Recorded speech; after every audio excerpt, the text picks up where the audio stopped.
Hello, everyone. I hope we have audio after those technical issues I had to sort out earlier. But anyways, welcome to ALttPR Crosskeys on ZSR2. We have a Swiss round one matchup between Alaszun and Retronika. Commentators for this race are Dane8373 and Amazing Ampharos. Take it from where you two. Yep, we have just another exciting Swiss round one match for us. We have Alaszun, who not only had a pretty strong run in last year's tournaments, but may be a fellow admin. And we have Retronika, who also has pretty extensive randomizer experience. So we should have an interesting match here today. Yeah, for sure. I'm excited. I'm glad this tournament is off and running. It's always a lot of fun to watch this tournament. And the Swiss rounds give a lot of matches that you get to watch. So I'm really looking forward to seeing all of them. What I'm not looking forward to seeing for the next 2 hours and some odd time is this palette swap on Retronika's side. Gotta say, that's pretty hideous. Yeah, it's not off to a good start with the interior palettes. We'll have to see if it gets a little bit better with the overworld and dungeon palettes. It looks like we're still waiting for the runners to actually start. I think Retronika accidentally went in, so probably have to get some sort of a no penalty for a false start here. He didn't check any items, no big deal. Yeah, it's not like it's a mystery seed where you get information by opening up the menu to click your starting point. Retronika is going to commit to this Link's House start. But yeah, it does lock in our knowledge that we have ugly purple interiors, and we are going to have to live with that. Yeah, it would be a bit of a fake here if Retronika elects to do a Sank start here after sitting in Link's House for a little bit. Maybe just had bad vibes with that pink palette. Yeah, I do think if he went with Sank start, it would be quite advantageous because it's, better, but we'll have to see. Well, that's definitely a hot take. I am a Houlihan router, but I understand your opinion. I just disagree. Well, it really is my opinion, but I'm mostly just trolling. Looks like both these runners are fans of the Link's House art. 3 bombs is very nice, because one of the more annoying things with the Houlihan route is when you go over to the Cackwell and leave the one item. It also makes this route just a tiny bit more efficient because you can check this south of Link's entrance right away. The screen you're passing through anyway. Looks like only Alaszun elects to do so. Is rewarded, ? With back of skull. Yeah, nice to get this one check out of the way. And yeah, it really is. That check can sometimes get a bit annoying depending on if you end up using Sank Save and quit a lot and you get spit out of Desert Right and just aren't on that screen again. So it is another good benefit of getting those 3 bombs.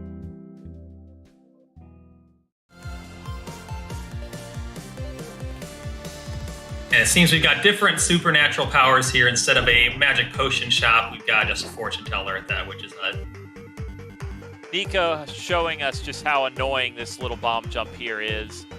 There's which directions you're holding, subpixel nonsense. This is, I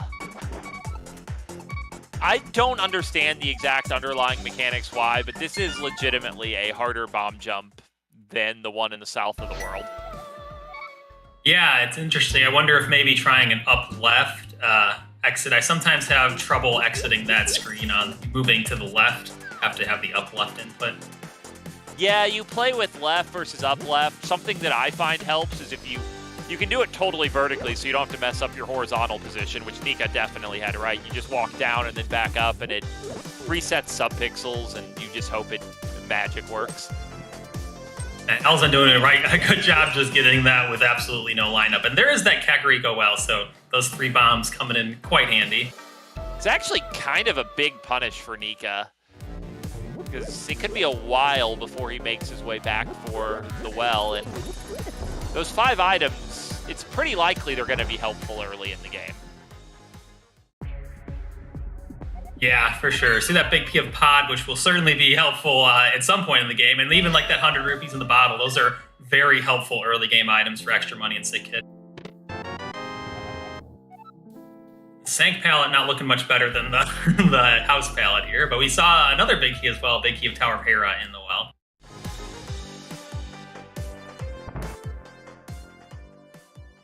Sanctuary start is at the Lumberjack Magic Bat drop down, so that is fairly useful because now you can get over to Kakariko pretty quickly. Yeah, that is somewhat of a good thing for Nika, that the particular value here was the Pod Big Key, because Pod Big Key, while it's certainly an item we'll probably need to beat in the game, the odds are very low it's going to be an item that matters in the first half hour. Yeah, absolutely. If there had been something like a glove or a mirror or a moon pearl in there, then you end up getting through some one-way connector, or even the glove just getting some efficiency with the early glove-locked entrances, then it could be quite annoying if Nika even put those off for a little bit. And that connector that Nika showed us from the blacksmith house is actually a very useful one with getting to the top of Bumper Cave. This one that you always will get, and it's often quite nice because for Dark World access, it gives you the entire west side of Dark World as well as a free item. Yeah, I have a theory with connectors. There's sort of a big three you really want to find. You want to find the Death Mountain Floating Island, that top of Bumper Cave, and the middle bridge of Turtle Rock that lets you reach the Mimic Cave entrance. If you find those three, they not only give you a ton of access, but they let you get to all the connector-only entrances, and that's usually what matters. Yeah, because the connectors are going to have different values and different usefulnesses depending on what sort of items you have or like what you're looking for. So just getting the access from those connectors is quite useful, and especially if you have the mirror and you can get some extra entrances.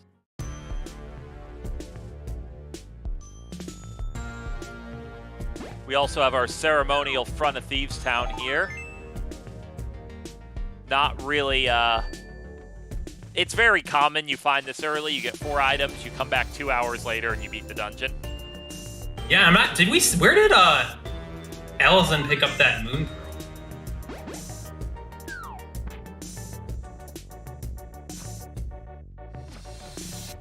Must have missed it really quick. Kidding, of course, but what I do know is that it's really a very big deal to have the moon pearl that early, because you are often very hesitant to take early connectors. Most of them on average lead to Dark World, and that just puts you at a big disadvantage. But with this, Alaszun can take connectors with confidence and explore a lot of those deeper entrances without worry. Yeah, like this one here, we just saw Alaszun was already right over here in the Dark World, so maybe he'll go up to the Dark Lumberjack's house from here. But yeah, I think he went with the Houlihan route and went to the Hylia Island houses, which it's gonna pay off for him getting that moon pearl. Yeah, those 2 entrances northwest of Lake Hylia, you see huge variations between runners and how early those are checked. I've seen some runners check them as literally the first things they do in the game. Others, you'll see them check it over an hour in, and it all depends on sort of your theory of how you want to weave those, the eastern area, etc. together. Yeah, I definitely see a lot of people do what Alaszun does here, where you do the Houlihan route and then you go over there. One of the advantages of going that way, if you don't have bombs, is that you can check the guard drop pack, the arrow shooting drop pack, and the Octorok drop pack quite easily to give you more chances to get bombs. And just having the Octorok on screen secondarily sets you up for a 4-kill tree pull just because of the way its rocks count. If we're just setting up for our vectors of give me bombs. Yeah, for sure.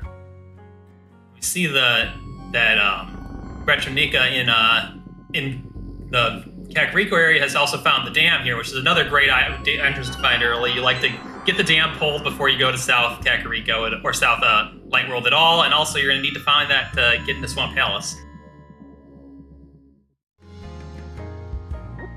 Yeah, we wouldn't anticipate the dam being too big of a problem this seed, given that it's just in Snitch West, but certainly it does nothing but make things more efficient. It can also be just really nice if you find the flippers before Swamp Now, getting that first check, because you're usually really hesitant to go back to Swamp until you can make real progress, so getting a check or 2 early when they turn out to be critical can be a bit of a swing point. And we also saw Ganon over at the well, and we see this old man connector leading to those aforementioned Mimic Cave, Turtle Rock entrances. Also, Hype Cave with a sword over here in Kakariko. So pretty nice Kakariko here. Got a decent amount of access with connectors and dungeons, and then also that Hype Cave for a sword. That 300 rupee is not bad at all either. That sets up Nika for several good options. When Nika routes over to the well, she could Houlihan Room and have Zora money right then. She could also just decide that Houlihan Room isn't worth the time and have reasonably good confidence that by the time Zora becomes a reasonable play, she'll just be able to afford it. Yeah, Zora's another one of those checks and cross keys that can be quite varied as to when the runners check it. And we see this Retronika showing how hard it can be sometimes with just the fighter sword to collect this key for the lava chest here. Yeah, I think she was trying to get the Pokey stuck in the crystal switches, which isn't something I see many runners go for. I think it can work, but there was a mistiming there, and that resulted in a quick warp back to the dungeon entrance.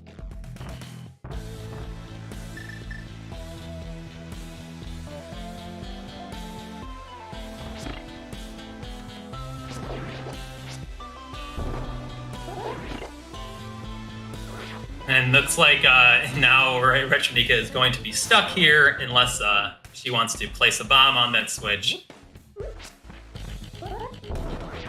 Yeah, I'm going to be honest, I don't fully understand this strategy for killing the Pokey. It looks like it's going to work, but this sure feels like it was the hard way. These simultaneous deaths here, one of them probably a bit more intentional than the other one. That is, yeah, I don't know about that strategy. I think it might be better to just give up on trying to get that small key. That lava chest needs 4 small keys to be in logic most of the time.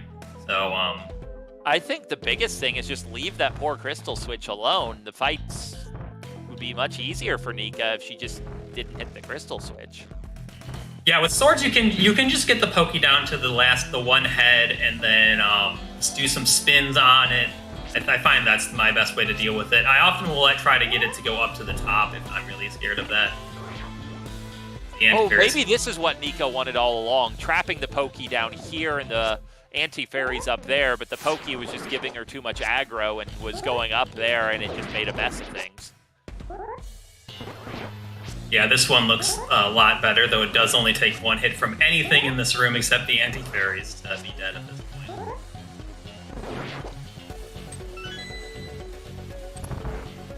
All right, I'm getting past the laser, very nice. So now Retronika will be able to get this chest. We'll see if it was worth the effort. Yeah, that's kind of the pain point of that, is that chest average value is so bad because of what the logic says for it, but you hate walking right past it when you know it's within your skill to do it. Yeah, the real thing is you want to get this chain chomp chest, because I feel like this one does have good expected value, because it's not locked by anything if you exit the Turtle Rock West. Yeah, and you're like, I don't really want to make this whole trip for 1 check, but for 2 checks, it's not so bad. And you talk yourself into some pretty rough Pokey fights. Yeah, and even that full magic, like Retronika hadn't gotten any magic yet, so she gets a nice little full magic refill on the way. That could be another reason you might want to go for that lava chest. And to rub just a touch of salt in the wound, that chomp chest was nothing. But obviously, there's no way to know it's going to be nothing until you open it. We see the Hyrule Castle West connector down in the south side of Kakariko. It looks like Alaszun is pretty interested in checking connectors with that Moon Pearl and not having a glove. I do think this you see this a little more often, though I guess he already has the access to West's Dark World. So, because you'd rather go into the Dark World than start orphaning things, though you can end up orphaning things that are mirror locked there. Though it's not so bad from Alaszun's perspective just to check a bunch of these connectors, because your most likely outcomes, you'll learn if there's a way into Mire without the flute early, or alternatively this, where you just find a way onto the mountain, you save the old man, and now you have an extra save and quit point for the rest of the run. Yeah, Alaszun did see that old man save and quit. I do not remember where it was, but it connects to the Turtle Rock Ledge. And we're going to definitely see this fairy after getting some unlucky RNG from those rolling rocks.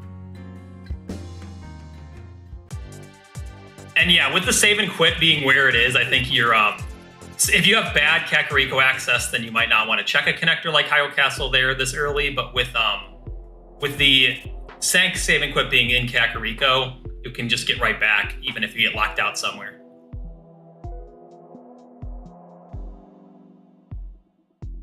And of course, there's always the arguably bigger deal about this, which is that Death Mountain is just a rather large number of checks in and of itself. Yeah, it's one of the best places to get connected to in the early game because it's just such a good source of light world entrances. And we saw our red crystals are Eastern Palace and Turtle Rock today from the bomb vendor up on the top of the mountain there. Now, you conventionally would assume that means that Super Bomb is probably not going to be particularly early value, because you just look at Turtle Rock, and logically that's going to require just so much to clear it.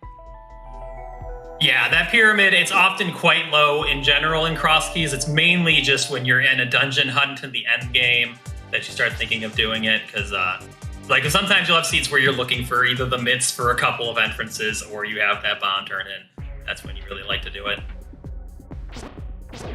And then there are also those mean seats where you're looking for some sort of item and you've got one of those 5-item caves out there and you just have to keep checking entrances looking for it.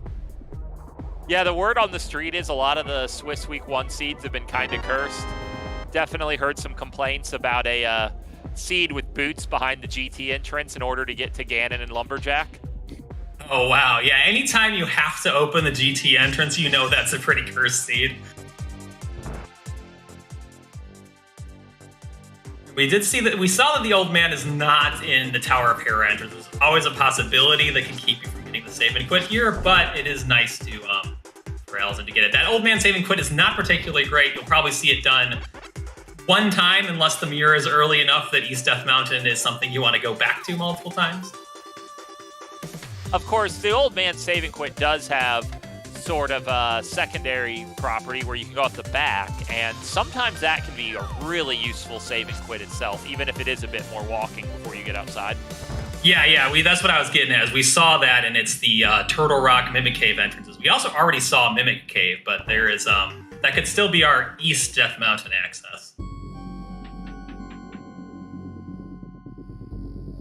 Mimic Cave was a Hyrule Castle middle earlier.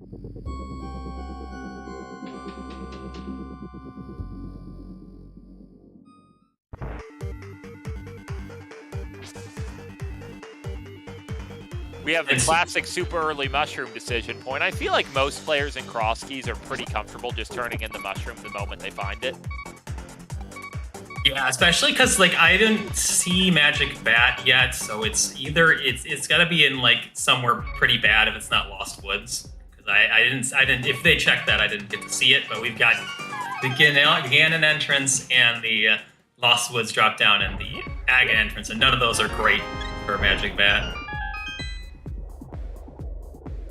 And it's kind of sometimes you find that Witch's Hut in some terrible entrance that you only get to by following a couple of connectors, and it really feels bad if you didn't turn that in and find it there.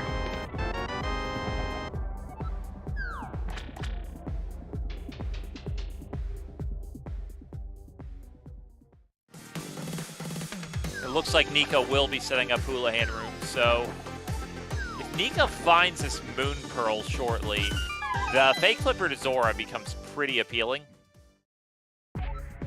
Yeah, we'll see where Nika elects to go directly out of this Link's house here, because she could go south route to stuff like the dam or the Ice Rod Cave area, though you'd really like to wait for a glove for that. Sometimes you'll see runners go to the Eastern Palace area just because it requires nothing, even though it's kind of long. But looks like Nika's going to go south here. Yeah, sort of the unfortunate thing about this is I would probably do the same thing Nika's doing here because of the dam. And you want to check that item. And in route in the desert, you're like, well, that one rock isn't that bad to leave behind. It's not very far out of the way. It's unfortunate because we know where the Moon Pearl is.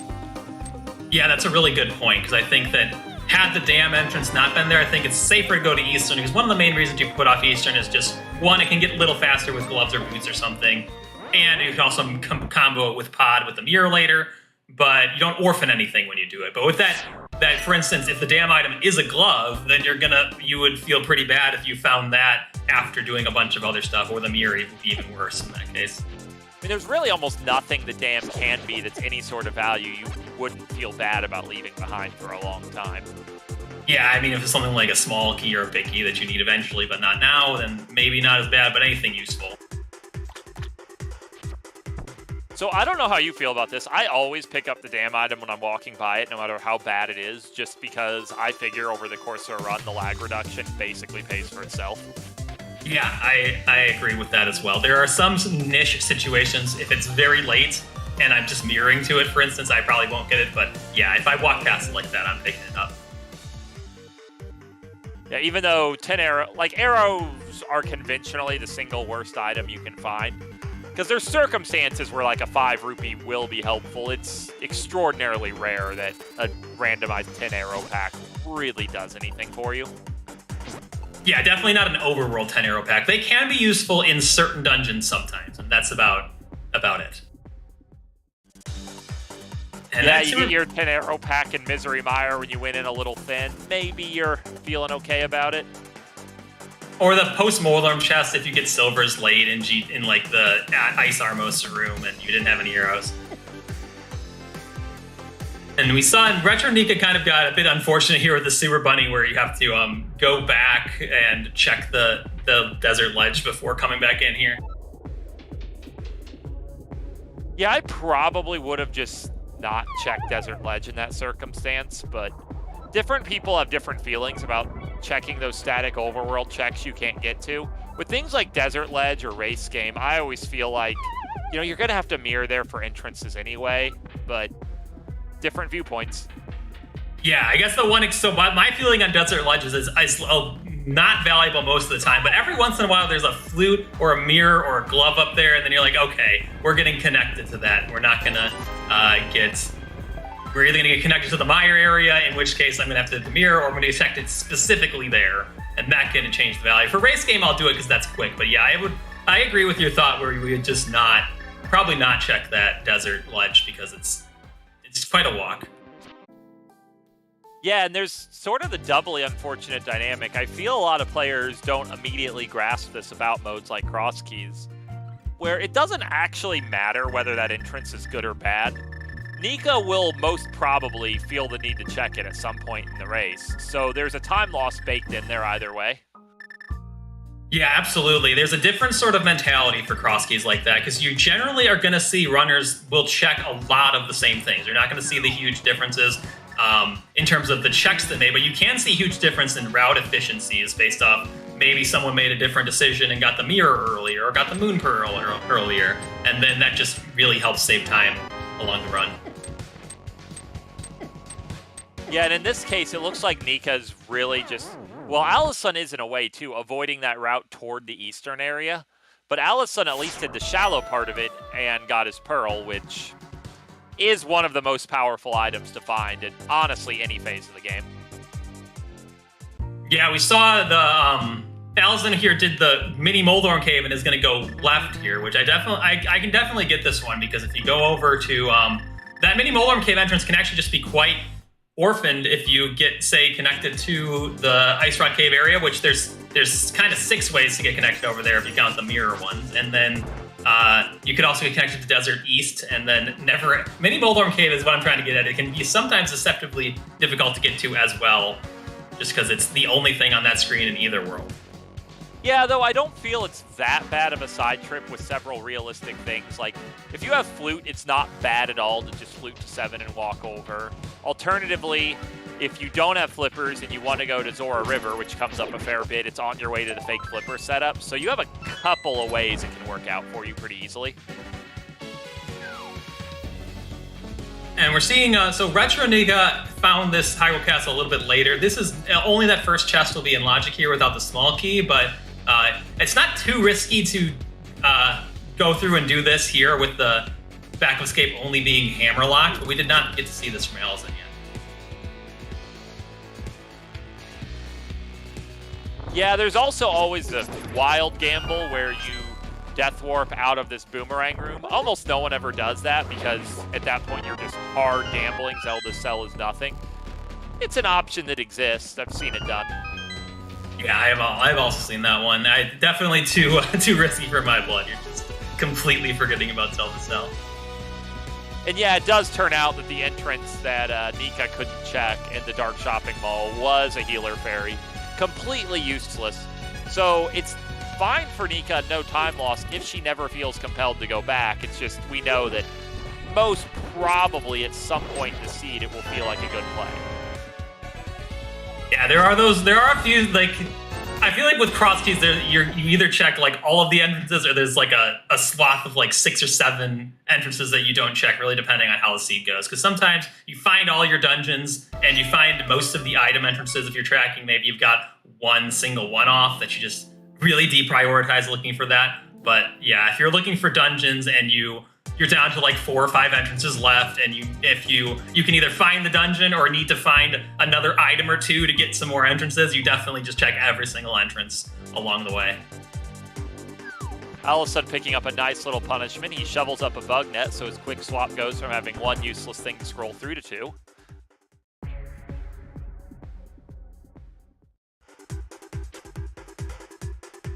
You know, there are actually crazy situations you could use the bug net to your advantage, but you almost never see it, mostly with some weird fairy fake flipper setups. Yeah, the main one I would see is the Fairy Revival hover over on East Death Mountain, but that's much more of a thing, and it's not even that much of a thing in normal modes, but it is much more of a thing in normal modes, because you're always getting Paradox Cave or access to Ganon out of that, whereas here you're getting 5, maybe 6 entrances, or 4, maybe 5 entrances. Yeah, the main thing I would think you'd use it for in Crosskeys is it will let you set up a fake flipper from South Dark World to East Dark World with nothing else. But it's a weird and honestly kind of difficult fake flipper. Yeah, I think the other niche use you can get for it is if that Lake Hylia Island has something, you can set up the Fairy Revival Water Walk by dying as you're falling through a pit, and then getting the Water Walk over to the Hylia Island if you're wanting to skip the flippers, which I've seen that happen, not with that water walk, with the normal Boots water walk, where you get to skip the flippers that are in some terrible spot to get something on there, but yeah, it's pretty rare. And Liberal pointing out, our wonderful tracker, that Retronika did a bit of a save scum for keys in Hyrule Castle. We'll have to see if that plays out to be relevant later, but I would expect to see Retronika going all the way back now after the save scum. Yeah, I agree. With the sword, these dark rooms are not bad. You can sometimes be worried if you only can get to Hyrule Castle from Dark World, because then the rats and snakes do 2 hearts of damage and don't die to fighter sword, so that can be difficult. But with 4 or 5 hearts and a sword, Retronika should be able to get all the way to the back. This is a really interesting point in the run. Like, Alaszun's already committed to spending the key for the conventional check, which is the more meta thing to do. But at this point, Alaszun is more or less hard committed to finding a hammer to do these back 3 checks, which usually you can. But if it plays out you can't, and this is critical early progression, this could really propel Retronika forward quite a bit. Yeah, I mean, you could even find just the hammer back here if we have a really terrible seed where you either have to just get the mitts and go get the mirror, or you can just get a connector to hammer pegs a mirror into here. So there can be some pretty crazy items in here that might be late. Like a glove is always what I'm looking for when I'm doing sequence breaks this early, because then it just makes sure it's one of the main early game efficiency items you can get, just not have to orphan entrances. In this case, certainly the hammer would be by far the strongest thing you could find, just because of what that implies. Yeah, especially because you could get. That means you're either gonna have to take every single connector, or you're gonna have to find the mitts. Which the mitts in Crosskeys not quite as valuable as they are in most seeds in regular modes, because oftentimes they'll only lock a couple of entrances. Maybe they lock the whole Mire area, but you don't always need those entrances that late in the game. So you don't know when you're going to get them. In this case, it only really led to powder. That's probably not super critical, but it's a thing we have.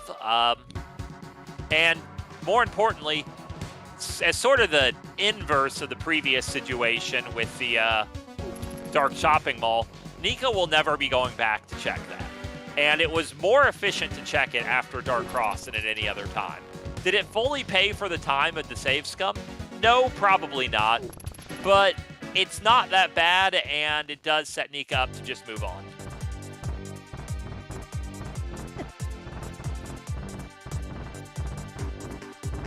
Oh, Alaszun gets a very annoying connector. Just getting stuck. And out of something that doesn't lead anywhere at all with that northeast desert connector.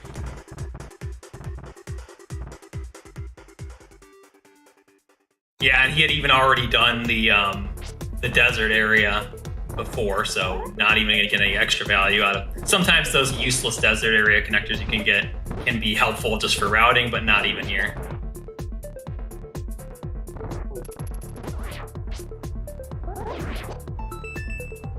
Yeah, I mean, if you had a book or something, but that's just not where we're at. Yeah, and these runners are pretty low on stuff we haven't seen from both of them, because we just saw Alaszun turn in that mushroom, and I can't remember where the magic shop is up in the north of Lost Woods. So he's thinking about going up there at some point just for that. That's Am I not really paying good attention, or has really neither of them been to the Eastern Palace area? No, you are paying attention. That is correct. No one's been to Eastern Palace. No one's been to Light World Ice Palace area. But I think that's all that we haven't seen from either of these guys. Yeah, like not doing the South Shore Lake Hylia, wrapping all around to that Ice Rod Cave area. It makes a lot of sense to leave that for last, especially no glove, no flute, no boots. That's a long trip to Orphan and Entrance. But the Eastern Palace area, it's not that bad. It really isn't. No, I agree, and sometimes I'll be more greedy than other times with the Eastern Palace area. It really depends how good the rest of your options are and how much pod area access you have. There's that big key to GT, which we don't hard need today. It could still be required, but it's not going to be for, like, getting to Ganon. It's still a big key. Like, you have really mixed feelings about it, especially in this seed with an early bow. You're like, I don't want to climb GT. I never want to climb GT. But on the other hand, you're like, you know, it's really nice knowing I'm definitely not orphaning the Ganon's Tower big chest. Oh, I wonder if we're going to see Alaszun do the fake flipper here with the bow and the bombs. So maybe that's what he was thinking about, because you just don't want to get it. Yeah, that's what he's going to do. You don't want to get a glove from Magic Shop after doing the Ice Rock Cave area. And this is also just kind of an efficient way to pair things anyway, because like I said, this is normally a very slow area to work your way over to, but since Alaszun already checked Mini Boldorm, he doesn't have to factor that into his routing, and he, in a way, made most of the walk here a part of the walk to check his mushroom anyway, so that's pretty smart. Yeah, definitely. One of the things in Crosskeys you got to be aware of is, especially when you get new items, like just knowing what items you've got and how that can help you route different places. So like, if Alaszun hadn't had the bow, then I don't think you'd see him have gone over and turned in that mushroom as quickly. Maybe he would have gone to the eastern area or something, but with the bow, you can get some nice routing here. And speaking of the bow and routing, at this point, I believe we see Alaszun go all the way into the Zora area, knowing that if there's something good on Zora Ledge, he can set up another one of those Ancilla fake flippers and get that as well. Yeah, that little bomb hut up in the Ice Rock Cave area is going to be quite helpful. Yeah, I think you might even see Alaszun do the Hylia Island check, because that can be sometimes quite annoying to get back to. And if you have the bow and the bombs, you can just get back out and go into the Zora area afterwards. Yeah, I would generally expect Hobo first, no matter what he's going to do, but what he does second will be interesting. And none of it's in logic, because we don't have the glove for Zora, we don't have the flippers for Zora, but it'll still be helpful. And Zora, it can be kind of annoying to get back to Zora in Crosskeys, and I've definitely seen otherwise good runs get destroyed by something really annoying being on Zora and just never going back there. Part of what I think about, because I mean, you've talked a bit about the comparison between Crosskeys and sort of more standard modes. One thing that really stands out to me as a strategic point of difference. So a Crosskeys run on average takes about 45 minutes longer. And most of that is because you're searching entrances, and that takes more time. But checking static overworld items is the same either way, so in effect, all those items like Zora Ledge are just magnified value in this mode. Yeah, and I think kind of piggybacking on that, when you're in Crosskeys, you kind of have this equation in your head, like, would I rather check entrances right now, or would I rather check guaranteed items right now? And Zora having 2 guaranteed items, that can often make you want to get over there because you know, okay, maybe the entrances aren't having as much value right now because like you don't have the Moon Pearl and there's just not that many good options, but it really depends on how the seed's going. So, while we were talking about Alaszun's play, Nika did make her way over and get the Moon Pearl, did not continue into the eastern area. Clearly, we have no lovers of Armos today, but that Moon Pearl will let Nika begin exploring the Dark World proper, and it looks like her first play is going to be front of Skull Woods. This is a very standard thing to do with your immediate Dark World access, so I don't think there's too much to say about it, but we'll have to see if it pays off. Oh, there's a big key on Zora. We'll see if this is going to be one of the important... It is an important one. We need that one to beat the game. Yeah, and TR Big Key is, in a lot of ways, just one of the best big keys in general, because it helps you from almost any Turtle Rock entrance. If you have Laser Bridge, it's your quick path to the boss. You have the Big Chest, it opens the Big Chest. Big Chest or Eye Lasers takes you to the Crystal Roller Room, which lets you go down to Laser Bridge. I think that's really one of the better big keys. Yeah, we're going to see Alaszun's going to show us one of the flavors of the bomb jump here. You can see 2 of them. One, they have different setups. So that one he just did is a 3-tile jump to get to the big chest. There's a much easier one to just clip into that rail if you want to get to, say, Turtle Rock West from there. Yeah, and Alaszun was also probably doing this because this is realistically a faster entrance for him to get to than the Eye Lasers. He gets an extra check that's out of logic. This check here is in logic, so he knows this could be really critical. It wasn't, it could have been. It's as in logic as the Turtle Rock Big Key is, which we still need the glove or the flippers for that. But yeah, I see your point, where you would need flipper, you would need Canis Mari or Hookshot. Oh, there's the mirror in Skullwoods. It's always fantastic to get the mirror in Crosskeys. Yeah, the mirror is what I always like to say. It's the #1 item. Like, if you told me you can have one item at the start of every seed, that's just your advantage over the other player, what do you want it to be? No hesitation, mirror. For Crosskeys, yeah, absolutely, yeah. Sometimes glove can be an argument, but I think Crosskeys mirror, I would agree. Yeah, I feel like, well, in standard modes, the first glove is usually easy to find. I guess if starting with glove meant you'd always have early mitts, then that'd be an argument. But it mainly means that you just, in the normal seeds, you just never will have to do Aga, basically, because it's how often do you do Aga and before getting a glove or the hammer. You almost always get at least one.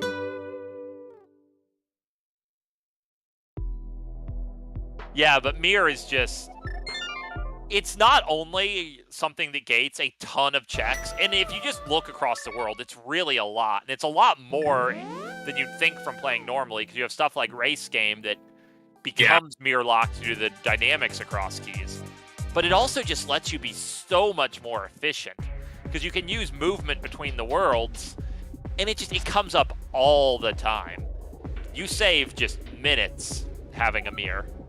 Yeah, and even forgetting all that, you get the dungeon, no dungeon death warps. Sometimes you'll see seeds decided because like something like Dark Cross shows up late, and you already have Blue Mail and 14 hearts, and that death warp is awful. So even just saving time getting out of dungeons, it's fantastic to get the mirror in Crosskeys. I always grumble when I get early red mail before a mirror because I just know it's going to be something I regret. Now, something that is even more fun is Alaszun has finally decided the Eastern Palace area does not have any more cooties, and he's going to show us what's there. Finds 2 items, 0 value, but there's more to check. Yeah, I'm a little less optimistic about it being something now that we have that perfectly in logic mirror, which gives them a bunch of entrances on East Death Mountain, as well as the mirror-locked entrances over here in the Dark World, but we could still see something surprising in the Eastern area. I mean, seeing the Mire entrance, it's really not bad, because it's rather highly probable you're going to need that eventually, and that's not a bad place to return to, so you check it off the list, and you don't commit to anything for now. That's not so bad. Especially with the mirror showing up this seed, because Alaszun will most likely get that mirror before wanting to do a Mire dip, so you can just route in. Mire dips very often come in Crosskeys, so you don't want to try to avoid Mire like the plague, like you may want to do that in a more traditional seed, because it's got a lot of items, and it's not that bad to dip it, unless it's dipping versus go mode is bad, but doing it in 2 dips versus 1 for a full clear is not terrible. But it's just when do you get back there? But with Alaszun now knowing that's over there, you could route accordingly once he finds that mirror. I've actually seen it argued that in terms of checks per minute for a shallow dip, Mire might be the most efficient dungeon. Yeah, I think if you're considering the efficiency based off like how much time do you lose double dipping versus single dipping full clear, it's kind of crazy. Like because you only really have to do the first 2 rooms over again. If you're going to full clear it, especially if you're missing the big key and not the cane, because then you have to already go back in for the big chest anyway. So you're basically just going from you're doing 3 or 4 extra rooms on your second dip. It's really not that bad. And of course, just in terms of a shallow dip to just get items because you need stuff, you pay the 2-room cost to go in, which almost all dungeons have a similar cost, maybe a little smaller, but not much. And then 7 of Mire's 8 items are just right there, and more than half the dungeon is just that long trek to the boss.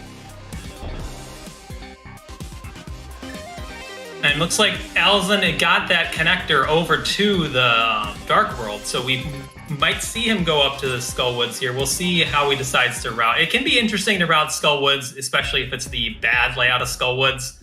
But you normally will see runners at least go up here and check it, and then see if it's the layout where you can clear out as much as possible before going down and doing, say, the Shovel Game and Stumpy for the guaranteed items. Yeah, and Alaszun is going to make the play up here. Given that we have easy connectors to West Dark World, I think we have multiple. It's pretty easy to justify just going into Skullwoods. Even if you're forced to commit to the Trollwoods, it's not that bad. You can come back easily. It's a lot of items. And in this case, we know it's not even Trollwoods. It's only a 1 out of 3 that you're going to have those particular problems. Yeah, and also we have one of the connectors to get back here is just right by the Sank Save and Quit. Now, granted, it is that long ferry connector the long way, but it's a guaranteed quite easy way to get back. Oh, Alaszun playing with fire a little bit. I think he was only 1 pixel away from the annoying situation where it won't let you grab the statue.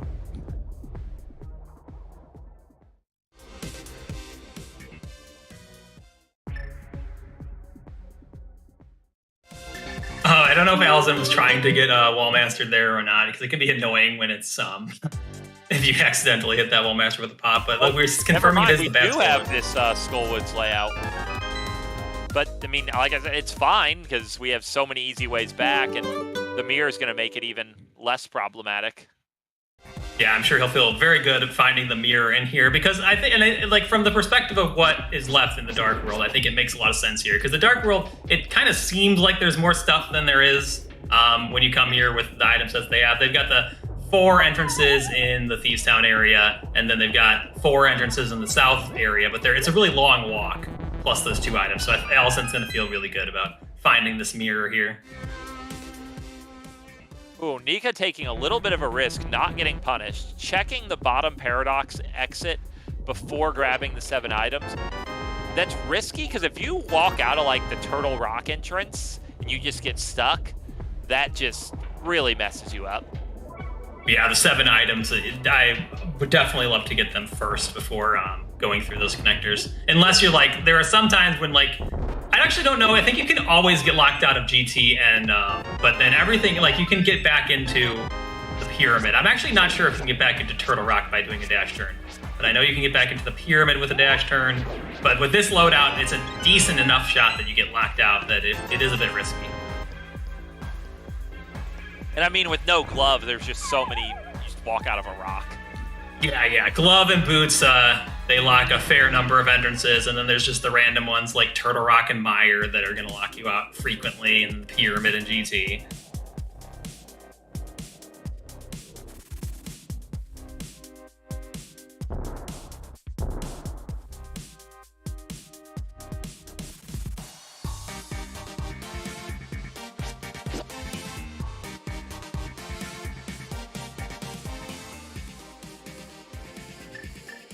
Well, as it turned out, this is kind of getting better and better with this connector Nika found here, because she's already getting blind spacement immediately. We see there's a cape and a mirror, which immediately makes East Dark World just way better, because you can fully clear the top of the castle as sort of the ending of this route. Yeah, definitely. It's always nice when you get that cape or a second sword and don't have to leave behind the Aga entrance, because that can be one of the more annoying entrances to get back to, depending on what access you have to the East Dark World.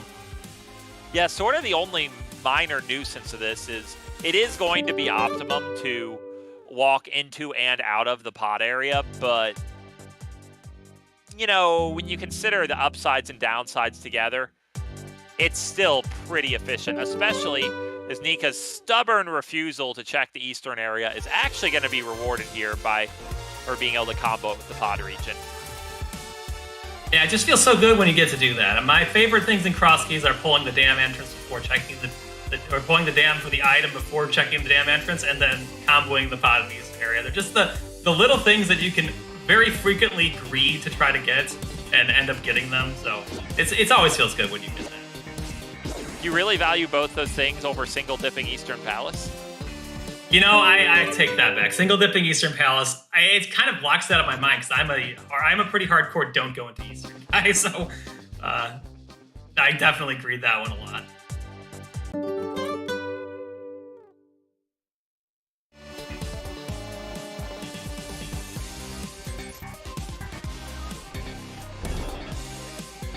Oh, wow, so we had Spiral Cave and Paradox Cave bottom. Now, luckily, Paradox, they have some years left to go back. There's a decent amount of pretty long connectors. Yeah, I think Spiral Cave is mathematically the single most agonizing entrance in the entrance randomizer. It just, you never really want to do it, or you very rarely do. And there's an item in there. Oh yeah, there are so many times you're on a good route, and then you're like, oh, after this, I'm gonna do something else that's good. And then you just run into Spiral Cave. Like if you're doing, I don't know, you're in the middle of your route, and you can either go jump down to do the rest of the bottom entrances of Death Mountain, or you can go through Spiral Cave. That's always such an annoying choice. Like they're both things you're gonna want to do, and they're mutually exclusive. Alaszun seeming to partially set up for a death warp, not really sure at all what the strategy there is, but I'm sure he's thinking of something. Yeah, I generally think of portal saves when it comes to death warps, like in the overworld. I'm just not seeing it. That would make sense this time.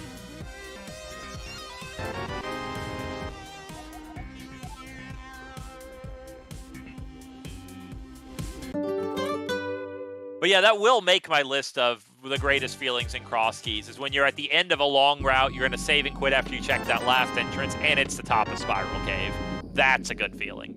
That is, yeah. It's like when they were over and they got a similar feeling with Super Bunny at the end of Desert, which it's not as agonizing as a Spiral Cave, because it just doesn't feel as long and you get 2 items instead of 1. But yeah, it's definitely great when you're on the end of your route and you find it. Like maybe you're doing the 2 shopping malls together and you find it over there and nothing else, and then you get to leave. Super Bunny, you also, if it is so agonizing and you leave it behind, you feel just a little better about it, because you could just find the other side and get those items and never have to take it. But with Spiral Cave, I mean, if you want the item, you're going to take it. That's the only way that's going to work. And we see a second sword up on the pyramid, so it seems like no matter how you route this seed, you're going to be able to do that Aga entrance. I didn't catch where that treasure game was taped, but that's actually, I mean, Nika's going to be happy to have the sword, but it's a little unfortunate for her, because all it's going to mean is that Alaszun is going to get a little bit of a bailout on efficiency here.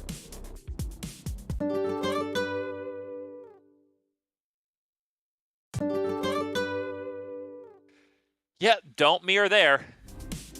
It's the thing that I guess a lot of people don't realize at first, but it's important to know in the long term, is you kind of walk up the sides of the pyramid, and that's the most efficient way here. Yeah, that's what I was going to say. I'm a big fan of that left side because you can line up sometimes the right side because it doesn't line up with the wall in the Hyrule Castle, so you can mirror bonk going back in if you're not paying attention, whereas the left side one, you can just always line up on the wall to get back into your mirror portal. Fun fact, that sign that says how many crystals you need to fight Ganon that they added in some version originally blocked that left side, and the Crosskeys players complained, and then they moved it a couple tiles over. Very nice. What Crosskey players generally won't complain about is that very convenient flute here in Tower of Hera, and being in Tower of Hera with the big key able to just kill Moldor. Yeah, and with Tower of Hera being up here, you just have so many excuses to never come back for Hera Basement. So that's another plus you've got here.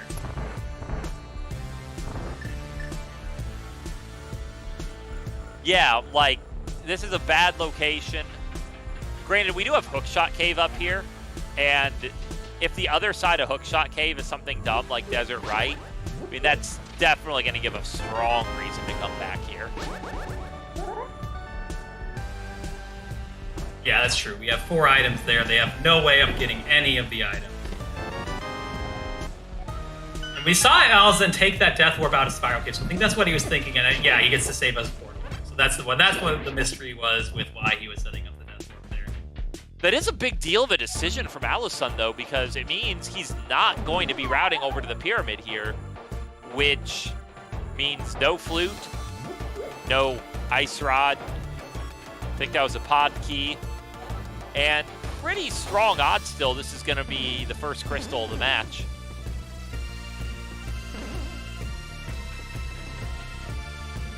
Oh, that Paradox entrance at the top gives Alaszun this glove lock entrance. Oh yeah, that's where that chess game was.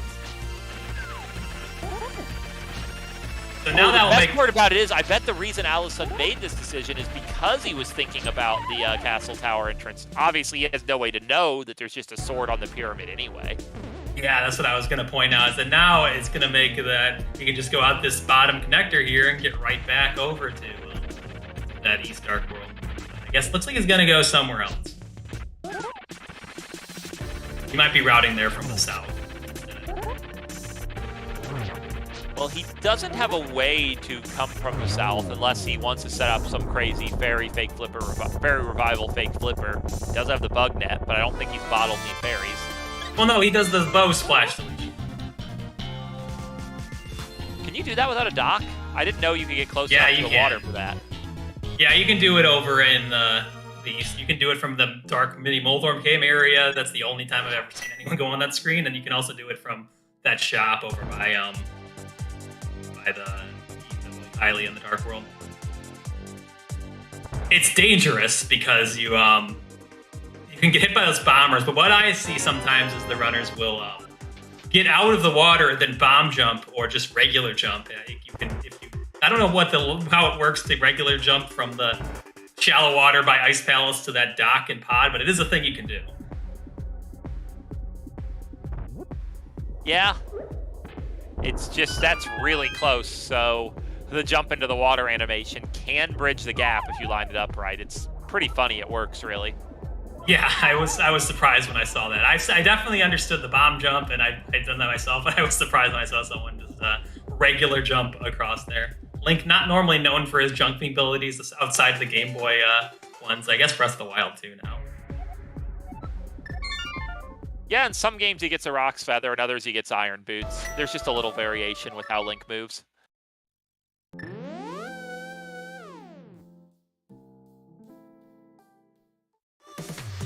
And yeah, that Hookshot Cave did lead to Desert Right, so that's... You're gonna be led back to the top of that pyramid eventually, because Hookshot Cave is usually just way too much value to ignore. Yeah, it's very rare that you're never at a point in a scene you're like, you know what, I don't need those 4 items. That's not valuable for me. There's gonna be a point when you need an item, and 4 items in Hookshot Cave is a great option. Of course, if you're Nika, you still feel pretty good about how this whole thing paid out, because, like, you got a crystal, you got a flute, you got some useful keys. That's a lot of good stuff.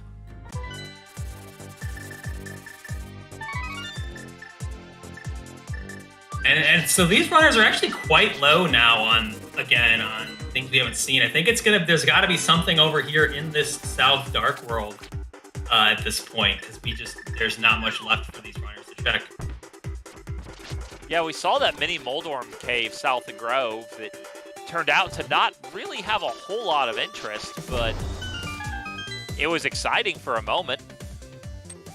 Yeah, it's always a bit of bait when you're like, okay, I need something like a gloves or a hook shot or the boots to give me more entrances, or getting into that misery mire that we found with 2 small keys for at least like 4 items or whatever.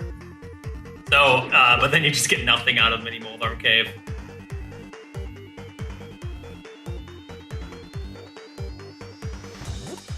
Oh, here's another possibility with this Turtle Rock laser bridge entrances. The logic here is always interesting with beating the Mirror Shield or Invincibility, but they do have that Fire Shield already, so I wouldn't be surprised to see immediate progression here.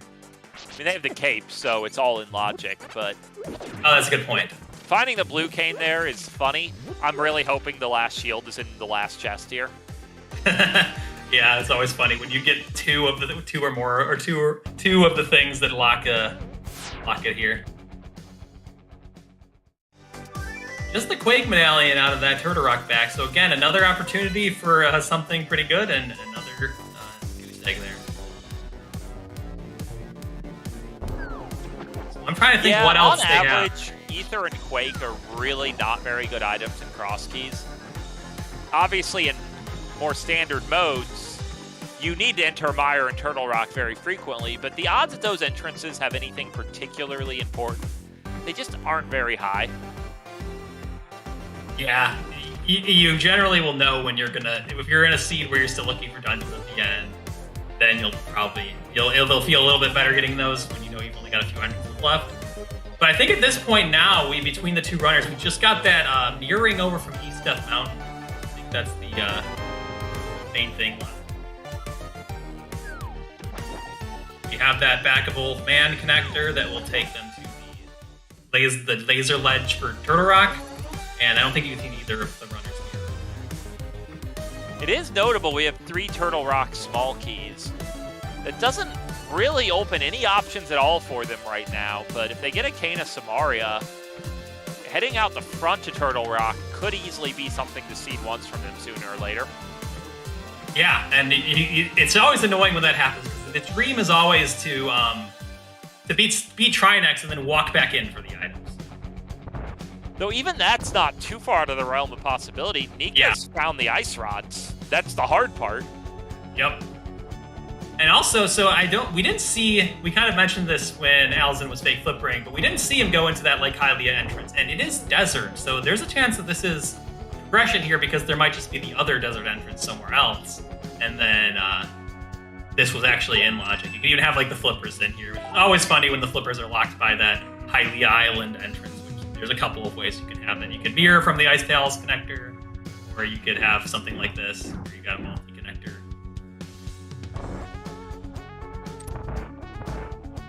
Oh, finding desert just always feels a little nicer when you have that desert small key. These are 2 very fast checks. Yeah, but I don't think that is the desert small. We found the front of desert. I think that this is a key steal. But I'm not. I don't see it in the tracker. But there's the hook shot, so you're feeling good if that is in fact a key steal. Our tracker's marked it for Nika. Oh yeah, sorry. I misread that as the big key. But yeah, that's definitely, the hookshot is a very good find here because that's the Mire access, it's hookshot cave. The hookshot's just nice to have it. Here's the Mire, this is just such a good connector here. You get the hookshot, you get the Mire area. We've still got one more desert connector. You get to stand next to this rock and not lift it because you don't have a glove. I mean, it opens some options. Get to slash at the rock. We did see that there's some connector. Oh, it's the... I don't actually remember. No, I have the other one marked. Sun was the one who saw it, though, so... Yeah. And then this is another little thing that sometimes gets new Crosskeys players. This entrance is in logic with the mirror and no glove. That is, if you can get to the Mire area, you can get to that entrance.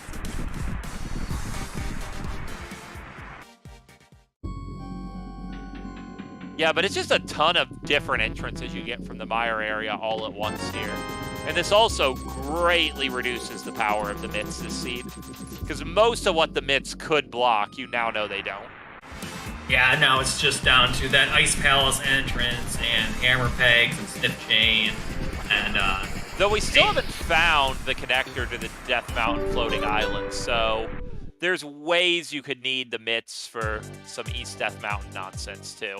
Yeah, I was going to point that out. You can get to the top of the Dark Death Mountain from there, and you can get to the bottom entrances of East Death Mountain, which if we have something... Well, we just found, actually, Alaszun found a connector up at the top of the mountain here that I missed where that was. We've seen the... Maybe that... Was that the other side of Spectacle Rock? Because I know that's one we saw that we had done. So I have a whole note-taking system to keep track of what my connectors do when I'm playing. When they're playing, I have a vague idea where they're going. And we saw that hammer over in the mountain over here. I don't know how much that actually gives the runners right now, because the hammer's kind of weird like that, where it sometimes doesn't help you that much. Well, you have a bit of a combination effect here, because take Alaszun's hammer and combine it with Nika's hook shot. We have GT. Oh, that's a good point.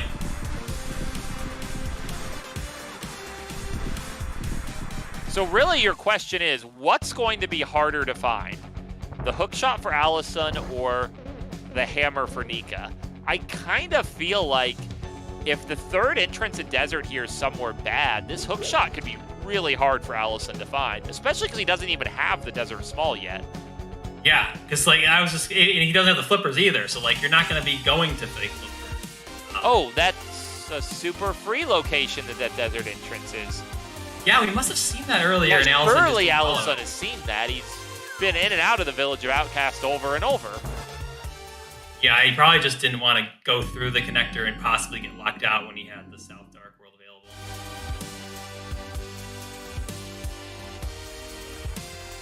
So yeah, Alaszun really just needs to make it to the top of the castle. And that's also an interesting sequence there, in that you would really prefer, from a routing efficiency standpoint, not to go to the top of the castle until you have the hook shot for Hook Shot Cave. Not that they can know that, but that would be ideal. But you need to go up there to get the hook shot. Yeah. We see Alaszun deciding that it's a time to dip Eastern Palace here on the first trip. So even if this wins him the race, he has just lost the race. So, sorry, Alaszun. Better luck next time.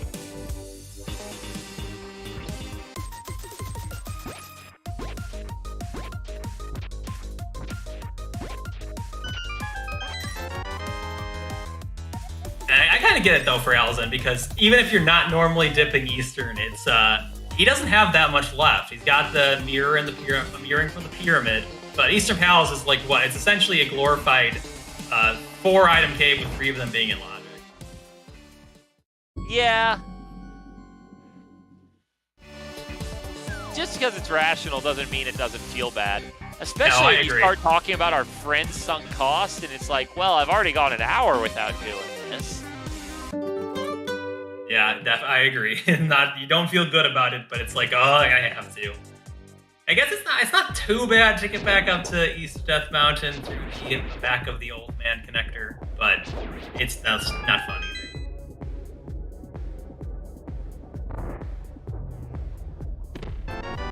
There's that Mire Big Key, which will come into play once that hookshot shows up, though I don't... Okay, the hookshot is in logic because we have the Desert Middle entrance was accessible. I was still not entirely sold on that being the next piece of progression. Maybe possibly combined with the hammer like you were mentioning, because that with the 2 GT smalls, that doesn't give us a ton, but you could just get 1 in GT to get up to Ice Armos. You always get those 4 items in Stalfos. I mean, hammer hook shot alone, it's Stalfos room. Stalfos room always has the goods, right? Yeah, it's oftentimes very packed.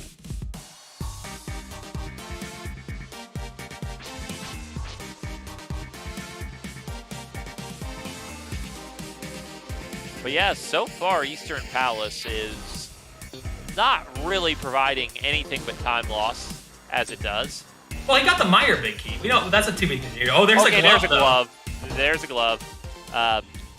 That's important. Yeah, I would definitely feel good about you kind of get forced to go into Eastern there by the positioning and how far you are in the scene, eating items, and a glove and a Misery Mire Big, I'm happy with that. Even if you could have full cleared it, it's good enough that I'm not going to feel too bad. Yeah, just the Meyer big key, maybe. It's so likely you could just do that later. Meyer's easy to return to. You don't really want to go back to Meyer right now without the Cane of Samaria anyway, or a fire source. But the glove, oh no, you want the glove. Yeah, because that Meyer big key, maybe Meyer's a pendant, you never need to beat it. Maybe, like you're mentioning, you could finish Eastern Palace as a full clear and do Meyer later.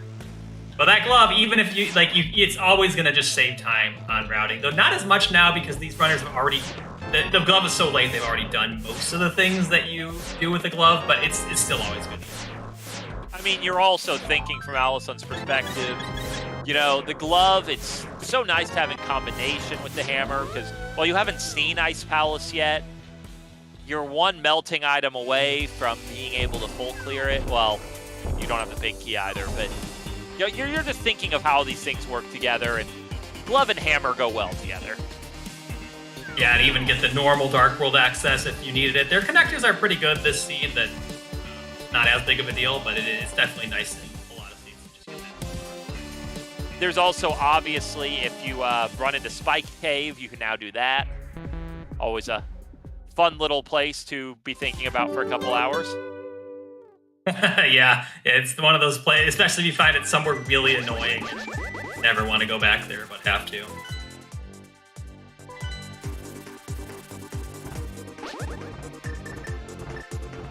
It's like Retronika is going up here for, okay, maybe for East Mountain too, but I was thinking just the Tower of Hera entrance. Oh, I don't think Retronika did the backup Old Man connector.